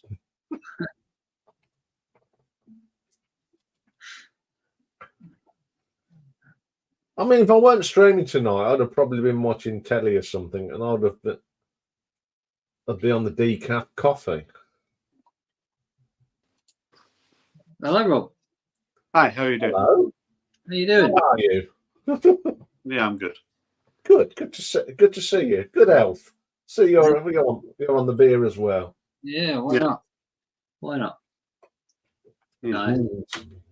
Nice. That's a nice refreshing drink at lunchtime, that is, if it's a hot day. Yeah. That's what I tend to go for. Is it raining down your end, Rob? Or is it all right? Oh, it's not that boring that you're talking about the weather, is it? Yeah, it is, yeah. Well, I had a thing on my phone saying it was going to be, a yellow warning, thunderstorms, lightning, lots of heavy rain. We've had none. That always makes me laugh when Ian does his 2-minute advert about his live stream and he spends 90 seconds talking about the rain. Yeah, that's because Nick likes the weather report. Yeah, I know. I didn't do it one week and he went, "Where's the weather report?" Yeah, it would do. Well, it could be worse. Could talk about Tottenham, couldn't we? But yeah, we could. Yeah. What about all these people who are closing the channels down? What about that? Who are closing their channels down? Is it All the World's a Stage? Steve. Do you know that channel? I've heard of it. Yeah, I'm not familiar. Yeah, he's in his kind of late 60s. I think he closed his channel down before, but I think he had about maybe 500 or 600 videos, had about 700 or 800 subscribers. He did do quite a lot of live streams with was it Beer and Vinyl, Alex and Sam St. John, people like that. But a couple of days ago he disappeared. So Romy, the French vinyl addict, he did a video saying albums that reminded him of Steve. So there's someone else whose channel disappeared. There's a few people, isn't there, that say, I know Ian, you had a long break, but some people are off for months on end, aren't they? And then some people just take the whole channel down. I know you've had a bit of a break, haven't you, Rob? Not really, no. I mean, you've been involved, but not making videos. Yeah. During the summer, I always think during the summer, you're busy doing other things and don't really want to commit to. No. I do watch people's videos, but actually putting a video out there, I just like to take breaks now and again. I know Ian's like the opposite to me, and it's kind of like, I do think less is more sometimes. I know there's people like Norman Maslow, but he's retired as well, like Ian. So you do have more spare time. Yeah. I couldn't put out what I do if I was still working, especially the hours I used to. No, it'd be impossible. It wouldn't happen. But I mean, when you retire, Rob, you'll have more time on your hands, and you'll think, "God, I'm bored. What do I do?" I wonder whether I'll have a channel in like 10 years. I'm not sure whether I will have. What do you think? Yeah, of course you will. I might have 300 videos by then. It's hard to say. You could just get. You just might not want to do it anymore. You know. No, exactly. Yeah. You know. You just Yeah. might wake up one morning and thought, I don't want it. I don't want to be involved. No, you Yeah, might. You might not. You don't know. I think if you wake up one day and think that, I think the last thing you should do is kind of close your channel down. You'd have to be thinking about that for a number of months. It isn't sort of immediate reaction. If you've had a couple of bad comments or something like that, and then you close your channel down, you'd regret that, wouldn't you? You've got to sort of take. Yeah. I don't think you need to close your channel down to not do it anymore. Can you keep it running, but not make any more future videos? Well, yeah, I mean, it's like when I took my week off, I did a bit of prepping, a few shorts, bunged them up, and people watched and happy. I was happy. Yeah. You know? Yeah. So, yeah, but I did need that break. I didn't get bullied, but I had one or two people say you need a break, and I thought I'd had a cold or a bad bit of flu in the summer, but a lot of people have said to me, you know, family and friends, we reckon you've had COVID. Yeah. Hi, Richard. How you doing, guys? You're right. Yeah. I enjoyed that video, Richard, that you did. I pulled records out to do that, and I can't find them. I've been upstairs looking. I found a few, but I've got a stack that I was going to, because I was thinking of doing that video myself, but you beat me to it. It only came to me, was it last week? And I think it was because I did the thing with Simon, the 12-inch single. Yeah. I thought, what can I do with singles? Because I've shown all my albums. Yeah. And I thought, right, double packs. And then the first one I thought of, believe it or not, I didn't show because I forgot to pull it. And that was the Funboy 3, Our Lips Are Sealed. Oh, yeah, I've got that one. Yeah. And I forgot to show it. But one of my ex-girlfriends is, you know, when you open the gatefold, she's in the crowd. You can see her in the crowd. Yeah. So if I find that, I'll have to show that. Yeah, because there's a picture inside from Leeds Polytechnic, I think, 83. So yeah, I'm on a cover, but it's not of a big album. A band round Northampton called Tough at the Top. They were a sort of post-punk band, and they did a gig at a pub that doesn't exist anymore. And they took a picture for the cover, and yours truly's at the front going. Yeah. I mean, I am in the AC/DC video to Are You Ready? Yeah. I'm in that. My brother-in-law's on a punk album cover or inside jacket. I can't remember which one it is, but yeah. It'd be nice, wouldn't it? I'd like it if I was on something like that. Yeah, I'll show you some of what I bought from a car boot sale. It's such a good thing.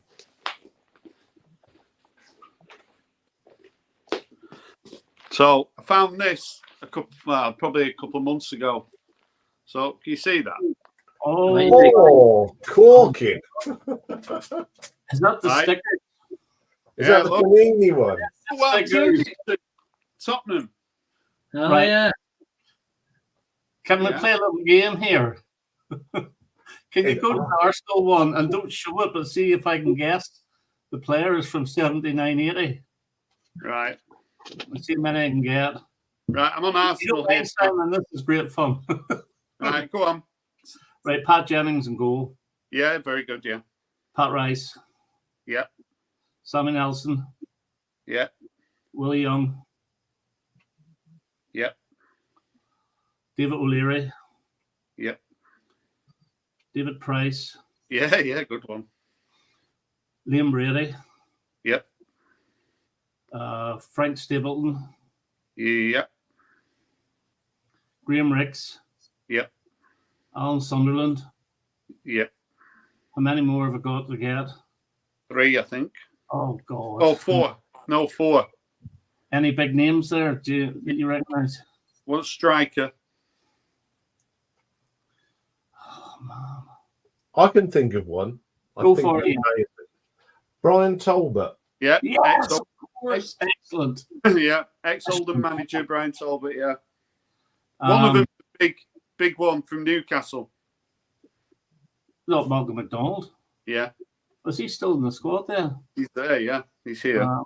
Right. And the other two were quite obscure. You'll know the names, but you probably won't be on the One TV. called Powling. No, he's Richie Powling was that? Yeah. Aye. No, he's not there. No. No. So one's he was a coach with Martin O'Neill, Steve Walford, I remember him. Yeah. and Steve Gatting. Was he Mike Gatting's brother? I'm not sure. I think there was a relation there. I think they are related. Yeah, I'm just looking at myself, on the camera there. Mm-hmm. Yeah, I look good. I can't believe how good I look. Your hair's in good shape, Rob. Yeah. Oh, Aston Villa. I bet Gary Shaw's here. Is Jimmy Rimmer there? Who? Jimmy Rimmer, the keeper? Jimmy Rimmer's here, yeah. Well, he was Sad what happened to Gary Shaw, isn't it? Gary Shaw's not here. That was a bit of a shock, that, when he was a real pin-up boy. Yeah. But all the stickers are in it.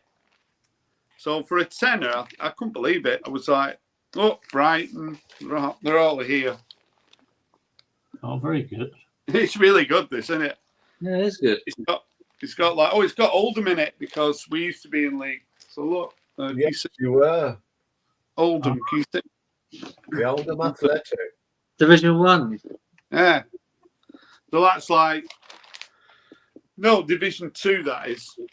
So it used to be Division 1, Division 2, 3 and 4, didn't it? Now it's Premier League 1, 2 and 3. So, Championship, League 1, League 2, innit? Here's a question for you, football-wise, if you want this question. Yeah, go on. Who is the only captain to lift the top flight trophy, as in Premiership or Old Division 1, in 3 different decades, and for the same team? Michael? No. The Arsenal goalkeeper. No, it's not a goalkeeper. To lift the trophy, captain. Captain. What, in 3 decades? John McGovern? No, 3 separate decades. If I give you the decades, one was the 80s, one was the 90s, and one was the 2000s.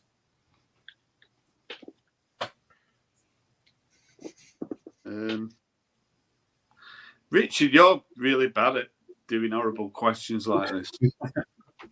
I'll give you a hint, Simon. He's my all-time favourite player, which I told you. Oh, crikey. He's the same age as me. He's 58. The best Arsenal captain ever. I can't think of who it was now. And he's not a donkey. He's not. No. Pardon? That Rice, no. No. I'll tell you. Yeah. Tony Adams. Tony Adams, yeah. I Well, can when picture you- 89 against Liverpool. yeah. That was the year of Hillsborough. Yeah. 98 against, whenever we won it at Highbury. Yeah, against Everton. Everton. And then 2002, when we won it against Man United, him and Vieira shared lifting it, but he was there. He was the club captain. Yeah. I should have known there were going to be a Arsenal. Am I permanently on camera here? Yes. No. Is this to try and get the views up? No. I thought you were going to show some more. No, that's as much as you're going to see, I think. Unless you want. I'm only coming on here because I want to get a couple of new subscribers. Hey, look, right. You know that I was 60 a couple of weeks ago, don't you? Seen the card that I got? It's got Shawani on it. See that? Oh, happy days. Happy days. Yeah. Yeah, so I was 60, so Well, congratulations. yeah, I did a big deal about it, like some people, but it's not my style, is it? So, When are you allowed to retire? Well, when can you retire? For me, I think I have to be 67. But I think you can retire at 66, can't you? no, I think I'm 67, I think. All right. I'd like to retire maybe a year early, maybe. I'll see. Depends, I recommend it. Well, yeah. Can't believe you're retiring. You're only a No, kid. mine was health. I can't. The thing is, I don't get my state pension until I'm 67. Right. Yeah. Have you thought about retirement, Rob? Like what you're going to do? One of the reasons that I don't like coming on live streams like this is being asked those kind of questions, because it's something I try not to think about, and then you get silly questions like that. No, it's not something I'm thinking about at the moment. I'm really busy in work. Got a massive schedule on doing the Dreadnought submarine. Got to get it ready. We've got to finish what we've got to do by the end of this year, and it's tight. I'm working 7 days a week. It's absolutely crazy. The way the world's going, then we might need them. Yeah, absolutely. Yeah, but it's not going in the water till 2028. I think it might be going in the water in 2026 for 2-year trials, and then it will be commissioned in 2028. That's no good. It's like 12. No, but we've still got astute submarines that I'm working on, and we've still got Trident was supposed to be stopped now, mothballed, but because the Dreadnought is a little bit behind, we're recommissioning a little bit and refurbishing Trident, because there should be 4 Tridents that are working. There's always going to be a couple in dock, but I've said too much anyway now. Someone might come and take me away after saying all this. Yeah, you might have the. Don't get yourself into trouble. I know I don't want to get myself in trouble, but yeah. We haven't given away trade secrets. Can I ask one question though? Is the submarine yellow? Yeah. You all live in it. Or is it pink? Or is it a pink submarine? Yeah. Thank you, Beetle Babe. I got another subscriber. All right. Has Beetle Babe not got anything better to do than watch us? I suppose it's a bit of a thrill for her, isn't it, watching us for? No. Yeah, but you're not the magnet that Nick was on Saturday, Rob. That was so funny. I'm always the magnet, Ian. You know that. Yeah.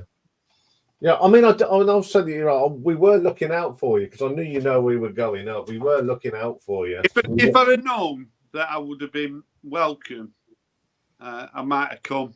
But I was.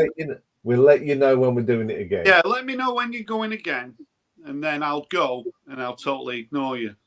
Okay. That's only fair, isn't it? No, I'm only joking. You know. I know. Yeah, thank you for entering the competition. That's fun, isn't it? Because we've all got favourite singles, haven't we? So yeah, and it's all World Cup. It's all based on a World Cup tournament this time. So yeah. What one did you choose, Rob? I saw it, but I can't remember what you chose. It was very good. That's Entertainment as of number 1. Yes, but you had another really good one as well. Penny Lane. And what was the third one? Naked Planet Nigel. Those were all very good. I loved it. What I like when I messaged Rob, and he picked one from the decades, and I think that was a good way of going. I actually think, not that you're going to change it, but it'd be interesting, because it would be interesting if it was just the 60s one and then just the 70s, and just because those decades are so strong, aren't they? If you were just choosing the 60s, it would be just as fun a competition, wouldn't it? And then just the 70s, and the 80s as well is very strong for singles, isn't it? Yeah, well, I mean, Dave and I have got a task to put all this, once we know how the correct singles, we've got to put them into the groups. You're making it complicated, like the Champions League now. I know, I don't understand it at all. Well, the Champions League, I read it and I went... Yeah, I understand it, but it's a bit crap. It's all about money, isn't it? Mm-hmm. All money. It's a bit. I mean, the only reason Celtic won the other night, they played a team weaker than them. No, yeah, that's the idea of it, though, to sort of give Celtic a chance, isn't it? Well, I hope it works. I'm sure it'll work out, and this time next year, everyone will. So Richard, you're getting a little bit of fresh momentum now in you. A little bit. I enjoyed those 6 weeks off. Yeah. Which is for me a long that time as well. I know, I'm sure you did. I just before I took the 6 weeks off, the thought of doing a video at the weekend just put me off. Can be a slog, can it? Sometimes. Yeah. Yeah. You know. But then you can come back refreshed, can't you? I wish I'd have taken a week off earlier than when I did. Yeah. I really should. Now looking in it now, I should have. When I was that groggy, I should have stopped. Yeah. But I don't stop. I'm like the knight in Holy Grail. It's only a flesh wound. In those 6 weeks, I watch very, very little VC channels. Very little. I think you've said that before, Richard, though. You're quite selective, really, aren't you? Very selective now. Very selective. I think the people who have got sort of new channels kind of over the last couple of years, I think they've got to sort of understand that when you've been around for like 5-6 years, you don't burn out, but your priorities kind of change, don't they? And your viewing patterns. It's not as sort of full on, is it? 5 years is a long time doing this, isn't it? It's probably a lot of shelf life, isn't it? 5 years. It is. Well, it depends how you space it out. Yeah. Now, you mostly do finds videos, Rob. Like I watched your one from the various car boots. Yeah. I had my... So I tried to do a little bit of a mix, but I admire people like James Griffiths who'll try and focus on albums. Ross does it as well. Or they'll try and find a subject that gets people's imaginations. Occasionally I do that, but I know people love watching finds videos. They love watching those. So, and I'm not a journalist. I'm not a journalist, like, you know, so, and that's not my strength, sort of dissecting albums. My strength is just maybe the odd anecdote and showing some records. Yeah. And that's why I started my channel. And that's what Steve Carlson does. And he's sort of one of the main sort of people who's behind me doing this. So that's what I'm comfortable doing. So, but I know that James Griffiths, I think he's a little bit embarrassed when he's just doing vinyl finds, because I think he feels it's a bit of a cop out, if you like. But I don't feel like that. But I think Beetle Babe Jen said that a lot of the videos that are not just finds will be, but once you've got them on your channel, people will come back to them through time and they will start growing. Like the Bay City Rollers one that Ian has started to grow, and I told him it would grow. But you see, once you do the finds videos, and I always found this in mind, for the first couple of days, the best views ever. You see, after that week, nothing, and it's never watched again. Mine keep growing.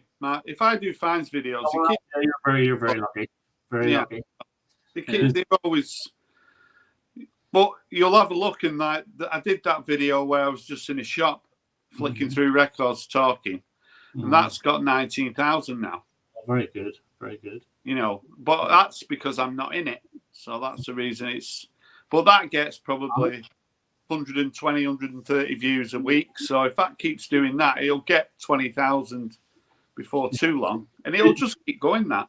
Do you get many subscribers from that video? Have you checked on your analytics how many subs have actually come from that video? Not that many, probably only like 60 or 70, whereas I did like from the vinyl tag, if you go on my vinyl tag, it'll say, I think I got about 240 from that. Good.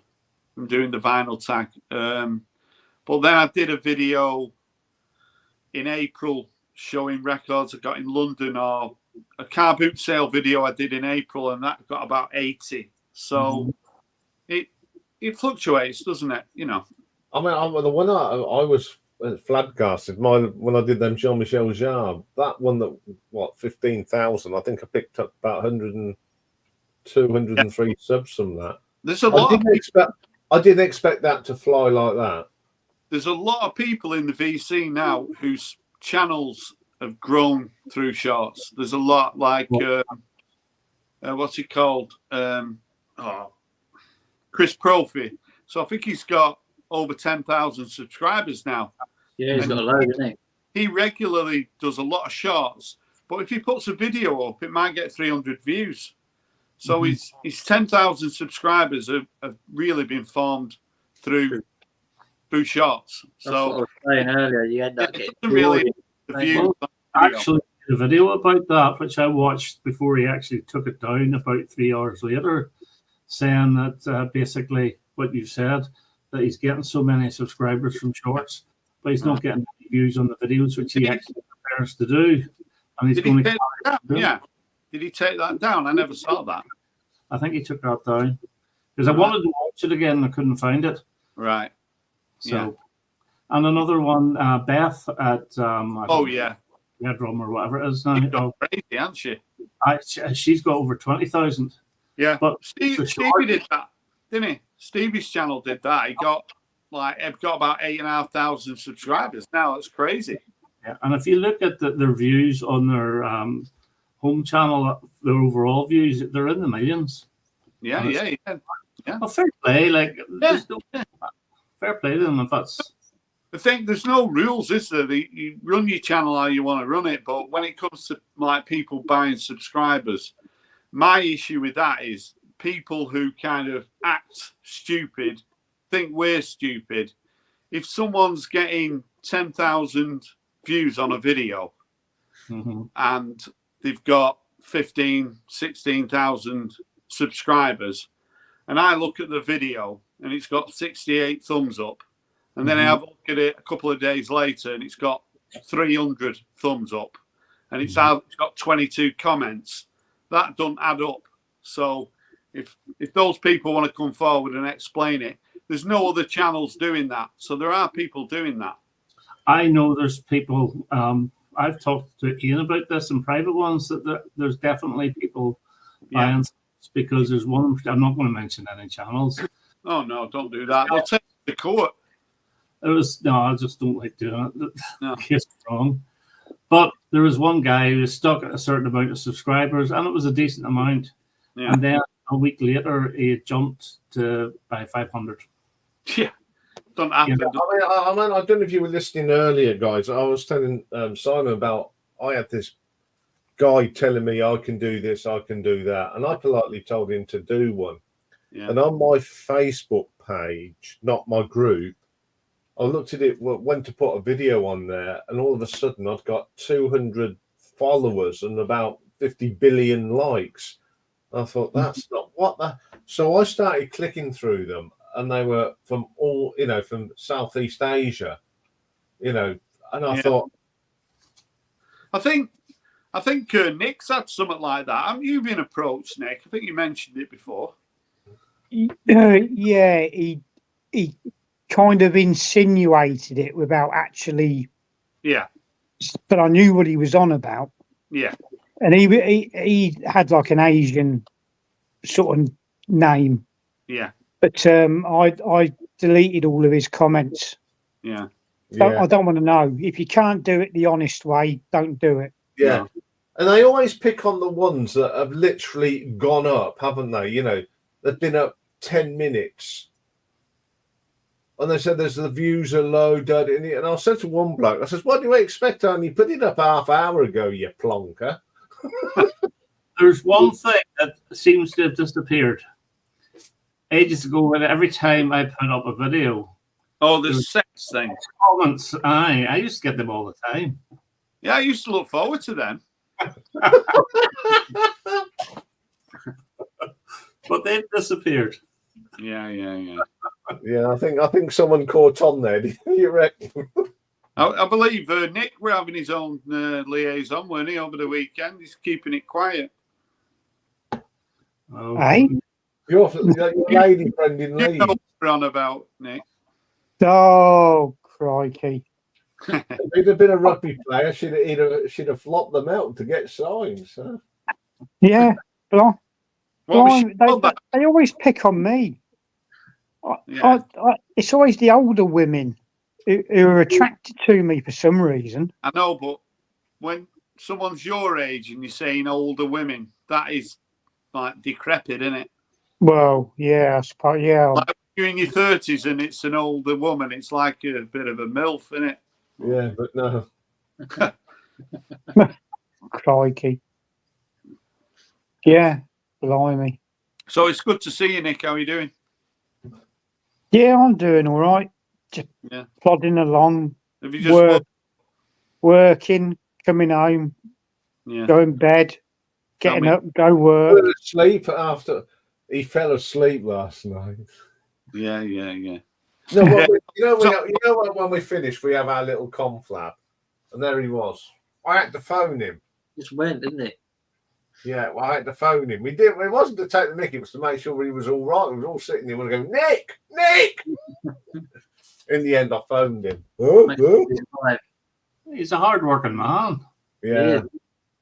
I didn't see the stream last night. Did you have a good meet up, Ian? Did you have a good time? We did, didn't we, Nick? And a It fabulous. was a grand day. Was it as busy as it was when I was there? When yeah, I'd say so. Rob, it wasn't as drafty. Right. I showed one of your albums, Rob, as well. When? Last night. What was it? Modern Dance, the K-Tel. Oh, yeah. Yeah, it's good, that one. It is very good. Yeah. It would look good, that one. Yeah. Yeah, we had a great time. Yeah, it's good. I picked up so many bargains in the 3 for a tenner and 4 for a tenner. You did. Yeah. Didn't you? Yeah, it's a good fair. That it's got a decent variety. It's good.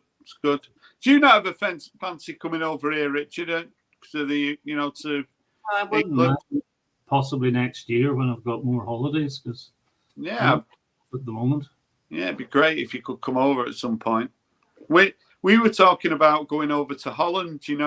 When I went down to see Mazzy. Yeah. To go along to all the record shows. Yeah, right.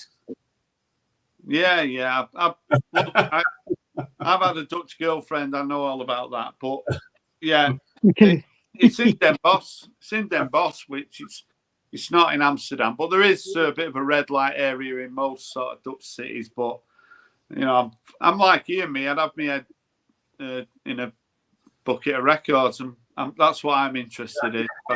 Spinning with the amount of weed they smoke over there. Yeah. It's not cafes, haven't they? Yeah, it's not. I mean, it's all right, but so yeah, there's a few of us. I met Harris Pilton. You know Harris, don't you? Yeah. You're Top a fan bloke. of Harris, aren't you, Nick? Say that again. You're a fan of Harris, aren't you?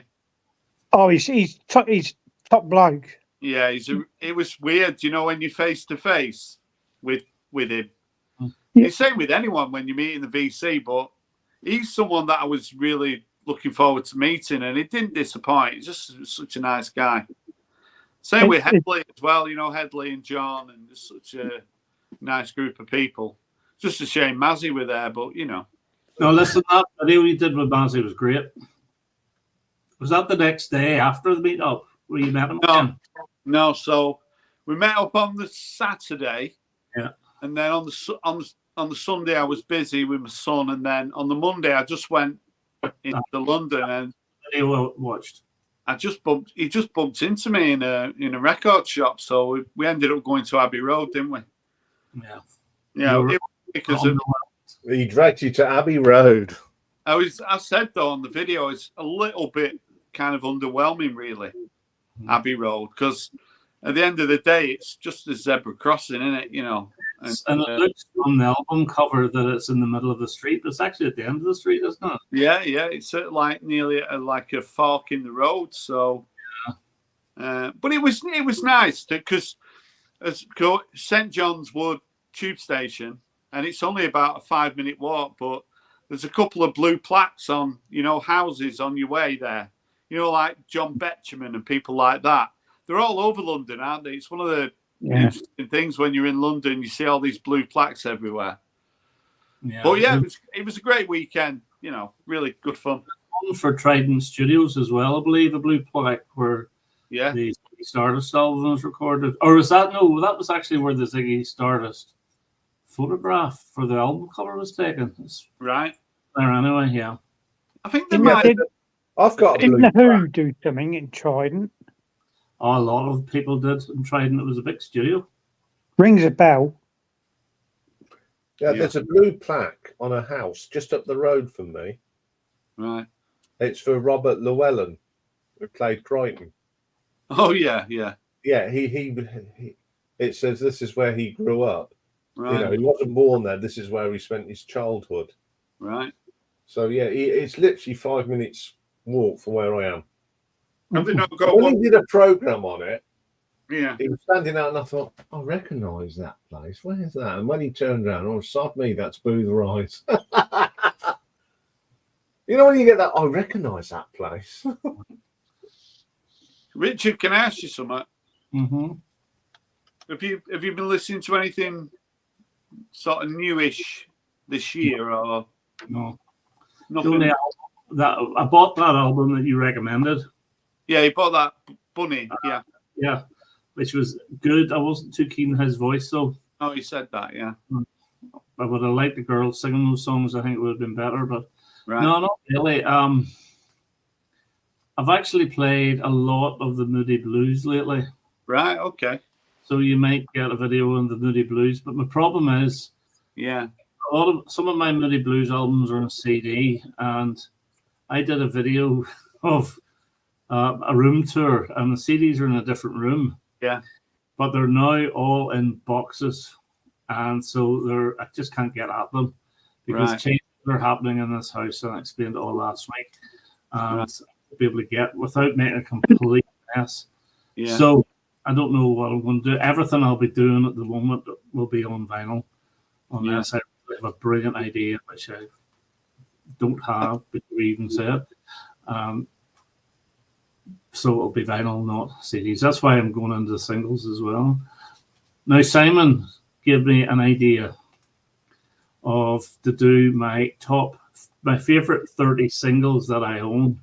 Yeah. One song per artist. Yeah. I thought I might extend it to do, say, 4 videos and do the top 100. I might. Good, yeah. I've actually listed 120. What, with only one artist of One song per artist. Yeah. Right. Yeah. Because otherwise, I'd have 10 David Bowies, 11 ABBAs, and 8 I know. T-Rexes. I know. You got Yeah, a lot. Sorry? I could do that as well. Yeah. You got a lot of singles to choose from. You got like 3,000, haven't you? Rob's the same. Rob's got about 3,000 singles too. Yeah, I've got loads, me. Yeah. You know, so You've got a few, haven't you, Nick? Yeah, but not as much as that. Yeah. I wonder what Nick's number one would be. I don't know. Lorries, No. Buses. motorbike, Oh yeah. The motorbike, and that's it. Lambretta. Automobiles. That's a different take on it. I know what your number one would be, Richard. Oh well, you do know what my number one is. Yeah, yeah, Everyone should know my number one now. yeah. My number 2 and my number 3 wouldn't be those entries. I just Yeah, put that number 1. I'm always thinking about your number 2. Oh, thanks very much. It's rather- Is it an ABBA song? No. What do you think? Yeah, I'll go through the panel. What do you think Richard's favourite ABBA song is? Eagle. No, it's not that. I think I know it. You know it. What is it, Ian? Fernando. It's Fernando. That's my favourite ABBA single, yes. Fernando. Good one, But Ian. it's a toss-up song, Rob said. And I can't really put this as a song because it's an instrumental. It's a rival. Yeah. Ah, right. You like that one? I love that. I love it. I love the tune. It's You were saying, Richard, weren't you, about is it those expensive ABBA albums? There's a couple that are a bit unaffordable, aren't there? Yeah, the Arrival and the album, the double a half-speed master, a remaster Yeah. from Abbey Road, and you wouldn't get them under 3 figures now. What would be your favourite? ABBA album? If we went round the panel and said, "What's your favourite ABBA single?" Would you be able to answer? Yeah. Well, then start with Simon. What would you have? Probably Fernando. Good Is on that you, sir. because it's Richards and it's the only one you know? No, I just like the song. What about you, Ian? Knowing me, knowing you. I like that. Yeah. Probably What the about same. Followed by Eagle. That's not a single. Yeah, no? but it's my It was favourite. wasn't it a B-side? No, Eagle was a single in Europe, but it wasn't in the Yeah. UK. Yeah. What would you have, Nick? Oh, probably knowing me, knowing you. Right. Aha! But Aha! I have to say, part of why I love Fernando was Top of the Pops way back in the day, and seeing that cheesy studio video where they're sitting around the campfire. Yeah, I remember that. Yeah. Frida's daughter, Brown Bob, and I just fell in love with her, and everything was Yeah. perfect. Yeah, they were pretty fit, weren't they? Both of them. But you know, You you go, talking about fit people. I saw a feed on my Facebook. Joanne Catherall from the Human Lead has just celebrated her 62nd birthday. Oh, yeah, she Good was. God. She was- and I thought I loved her. I was well. She had a flicker, didn't she? Yeah. Yeah, that's what did it for me. That little bit of hair there. Oh, Was she the dark-haired one? Yeah, yeah. she Oh, married somebody, didn't she? Yeah, Did she? yeah. So Right. I think They they divorced. started- They divorced. Long. they weren't very old, were they? No. No. Not as young. I don't think they were as young as the girl from Bow Wow Wow, was? No, no. But when we were kind of 17 and they were on Top of the Pops, they were just like, the one thing about those two, they were just like the sort of girls you saw in discos that you went to. They were just the girl next door, weren't they? A little bit like Yeah. Tracy Young. I was totally. I even mentioned her last night. Ah, right. I You're all was mentioning a her, Rich. big crush on her, Tracy Young. Yeah, she was nice, wasn't she? I love that 12-inch that you got. I can't remember the name of it, but I used to have the song on tape on the Respond label, Which one? the one that you showed in your new video. Oh, that Fickle Public Speaking. That's it. I like Love that. Yeah. Did you have it on the TV, that? You see, I remember it being played on a radio show Yeah. for Respond artists, and I taped it, and Yeah. it was on there, and that's the only time I ever heard it. I've got it on a 7-inch as well, that. Yeah. Yeah. That Somewhere. What happened, Respond? That's a question I need to ask you. Is Yeah, I it just think- lost money or what? Or Yeah, I think eventually it was costing too much money because they weren't really having any success with it. Like the questions weren't having any chart that's success. a great album. That is a great album. Yeah. Well, I sent that to you, Richard, and I thought next time I see it, I'll just grab it for myself. I've not seen it. It is great. Yeah, it's good, isn't it? It's good, that. I had to think for Suzanne Hoffs. Well, yeah, you're getting Richard excited again. I know. And I had a weird one, and no one understood it. Laura Branigan. Yeah, I liked it. Oh, No shit. self-control. Self-control. I brought that 12-inch. Yeah, The week it came out, I only brought it because she was fit. yeah. I didn't even know what the song was. Oh, I love that, just to look at that She picture. did that Gloria, didn't she, as well? Yeah. She passed away, though, maybe about 15, 20 years Yeah, ago. she did. Very Yeah. sad. Yeah. Yeah, very sad. One for Nick and Rob. I mentioned last night that one of my favorite Gary Newman singles was "She's Got Claws," which I love. I know Nick. Yeah. So, but there's another Gary Newman song, and it's not Gary Newman. Is it Dramatis? Something like "Love Needs No Disguise" or something like that. Do you remember that? Yeah, I do, yeah. Do you know that one? Yeah, Nick? they were the two-way army, basically. Right, okay. Didn't know Yeah. that. That's- When the Gary Newman stuff and all that packed in, they formed a band called Dramatis, yeah. Mm, And I think Gary Newman guested on one of their yeah. singles, if I remember right. I Love Needs No Disguise, I think is what you call it. I have it. It's really, really good. Yeah, I think I've got it as well. yeah. I Yeah, quite one of like my favourites is "We Are Glass." Yeah, I like that one. That intro's great. Yeah, yeah. Who then did the duet single with Mick Karn out of Japan? I remember there was a single around 1982, 83, which was really, really good as well. I know Bill Nelson did something with Mick Karn. No, I've recently bought 3 Bill Nelson albums, and one of them, Mick Karn, is on it, but it's probably not what you're thinking of. But Mick Karn's bass playing. Oh yeah, recognise it straight away. A mile away. Yeah, yeah, yeah. Have you got any Bill Nelson? Do you know much about him? Is that the boy out of Bebop Deluxe? No? Yeah. No, I haven't. So I hear the word proggy, and that just puts me off. No. I've got an album by him. I think it's called, I'll show you. Just hang on. I tell you why I didn't like the band, but I always admired the bass player, and that's Nick Beggs from Kajagoogoo. Yeah, He's a prog artist, isn't he? And he actually stood in for Marillion when the bass player Pete had to have he had heart operation. And they were doing this. Steve Hackett? No, Nick Beggs, Pete Travavis of Marillion. He was they were doing that cruise thing, and he had this operation, and Nick Beggs stood in, and I saw. Oh, I know. Do you know that album? I know the album. I know the cover, but I've never heard it. Yeah. Well, there's only 6 tracks on it, but Mick Karn's a guest on 2 or 3 of the tracks. But this does sound like David Bowie in places. All right. It's really. When I first played it, I thought it was a bit average. Mm-hmm. But then I've been streaming it in work, and I've really got into it now. What year would that be? I think it's 82 or 83.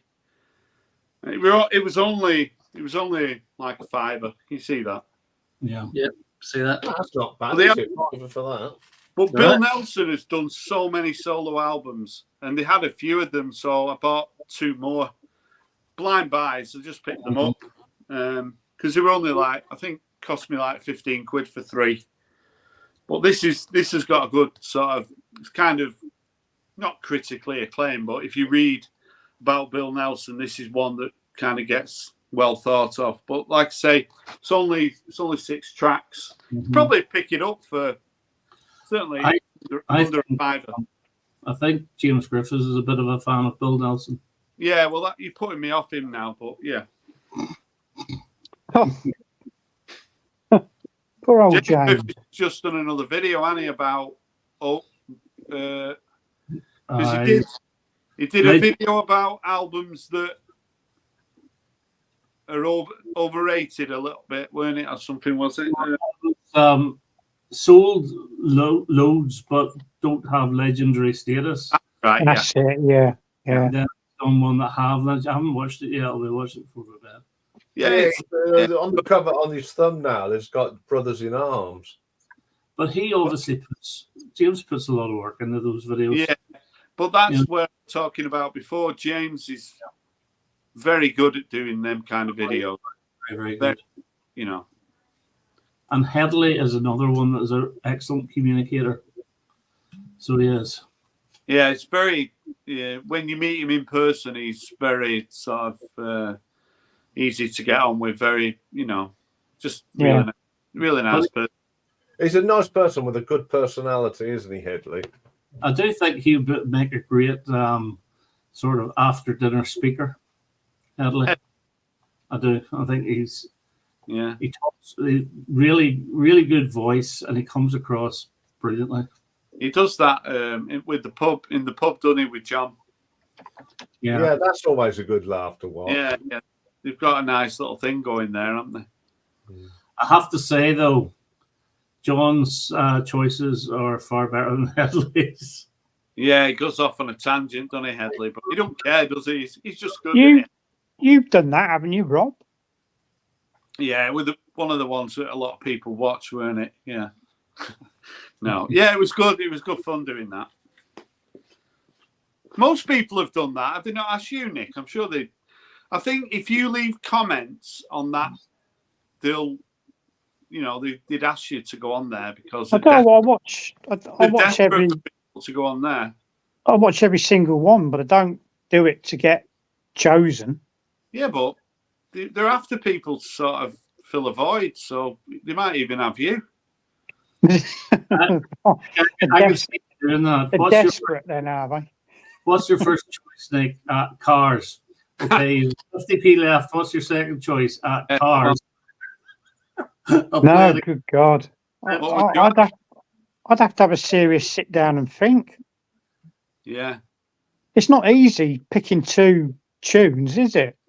It's not. I'll tell you one thing. I think John would really appreciate your choices Yeah. because you're very, very similar in style. If you do a Northern Soul one or something like that, there, John will love you forever. Yeah. Did he? Do I sort of ask you what to pick some sort of specific genre or something like that? No, I knew the format, so I just chose. Yeah. I think I'm choosing 3. But can I ask you, how do they, you know, the way that after you choose it and then they show it on the record player playing? Yeah. How do they do that? Because Yeah. how do they do it? Because if it's one that you picked, they may not have it. Yeah. Or what? I can't remember. If I went on there, they'd have a job. That's what I've got. No, I think I picked some of the weird stuff. it was a good laugh though doing that, but I've told them I'm not doing it again. You can have too much of a good thing. Yeah. So the actress to the bishop.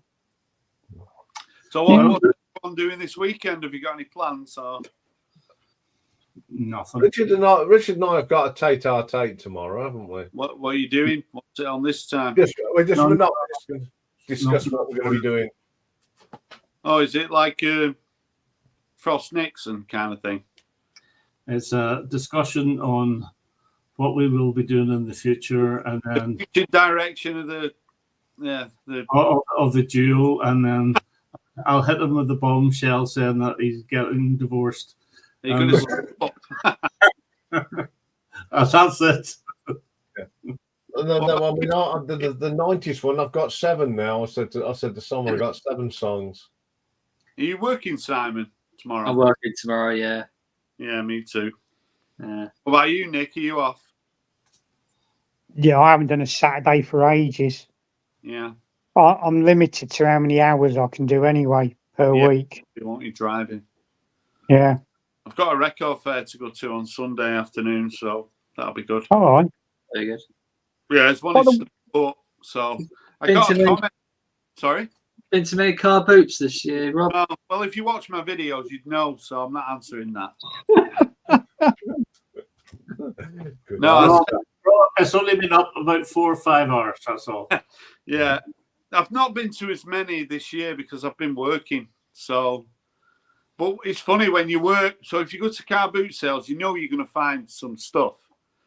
And if you don't go to the car boot, you do think, oh, I wonder what I would have found today. But I've probably been to maybe 7 or 8 this year.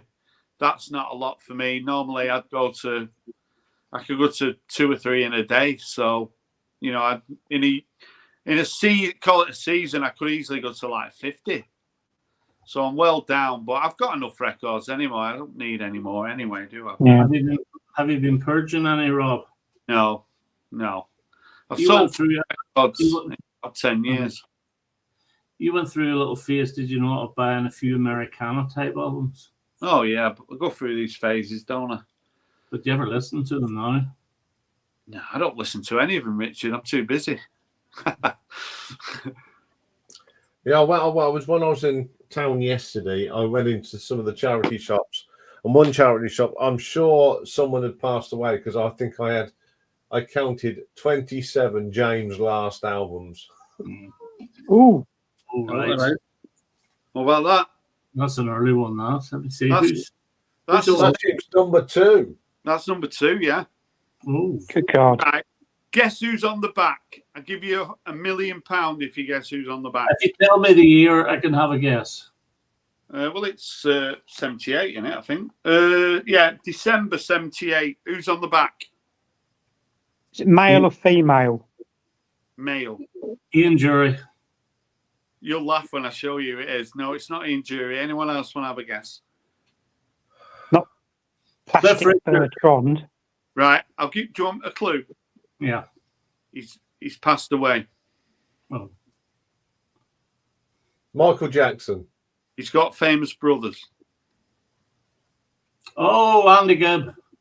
Oh, Richard. So we see who's in the middle. I'll give you see if we can who's in the middle.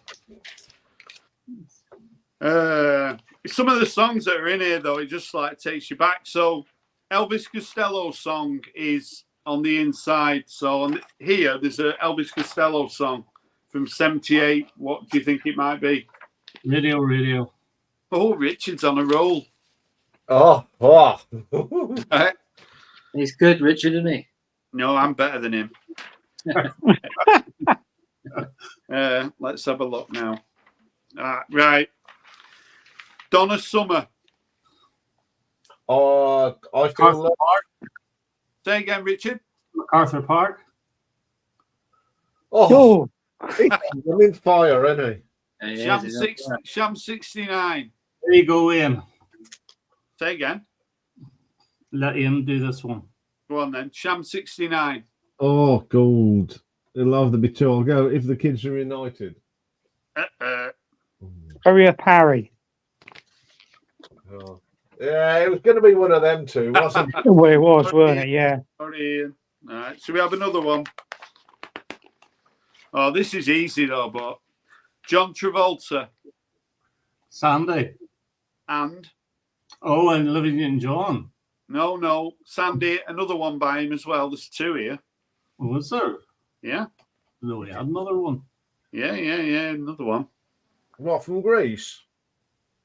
Oh, Grease Lightning. Yeah, there you go. I got one. I knew Ian would know that. Right. What have we got here? No, we're not having any of that. Blondie. 78. Yeah. Oh, no, it wouldn't be. It'd be to me. Telephone. Hanging on the telephone. Ooh, Ian. Oh, well done, Ian. Ian's on a comeback. Right, guess who's in the middle? Is that a It's group? going to be someone like Spandau Ballet Duran Duran. No, she's absolutely fit. Kate Oh, Bush. Toya. No. Lena Lovitch. I said fit. Not madder than a box of You're frogs. the eyes of the beholder. Do I have to show you?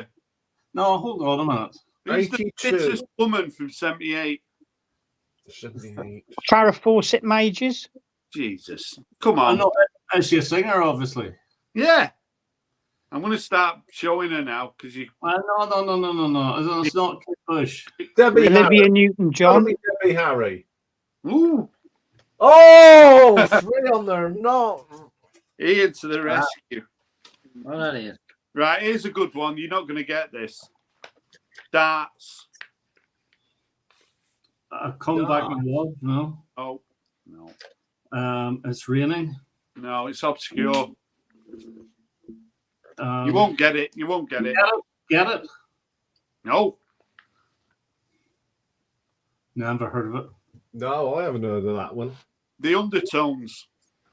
Oh, that'll be Teenage Kicks. And Elton John. Part time. Oh no, is it part time? Yes. No. Yeah. I've got that single part time. What else have we got here? Got any more? Do you remember when you used to send off for posters like this? Do you remember? No. Oh, Christ. Do you remember? No. Oh look, Kate Jackson is in that of Charlie's Angels. Sabrina yeah, is. probably there, yeah. Oh, there she is. Up. Yeah. Oh, there she is. Yeah, Absolutely she was lovely. fit too, wasn't she? Loved her. Yeah. I think that's it. There might be. Yeah, there's one more. X-ray specs. Identity. Nope. Oh, bondage up yours. Nope. Don't know any more of theirs. Well, turn day glow. No. What's the album called? Germ-free adolescence. Yeah, There we go. That was fun, weren't it?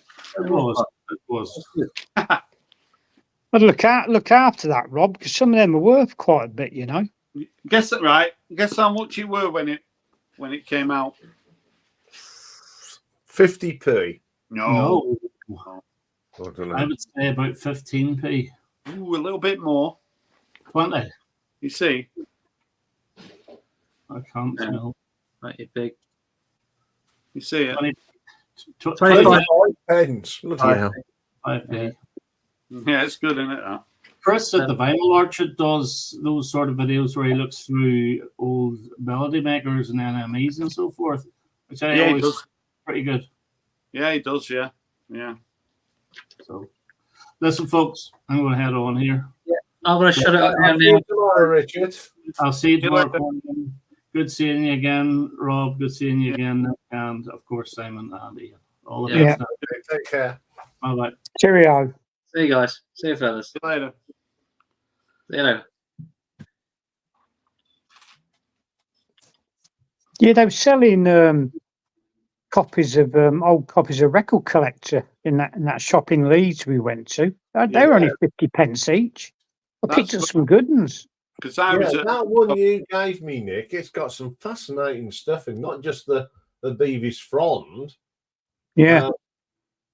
There's a great article on Rod Stewart, and the person that wrote it, my mate Lee, knows him. Yeah, so he took a picture of it and sent it to him. He said, "I'm just reading your article on Rod." He says, "Yeah, we fell out soon after that because of something he put in that article." Mhm. I'm going to close it down now, then, fellas. okay. It's like, All right. Yeah. Yeah. Nice seeing you all. Yeah. Yeah. See, And you take care, Rob, mate. yeah, Yeah. see you. see you later. Cheerio. Bye, bye, folks.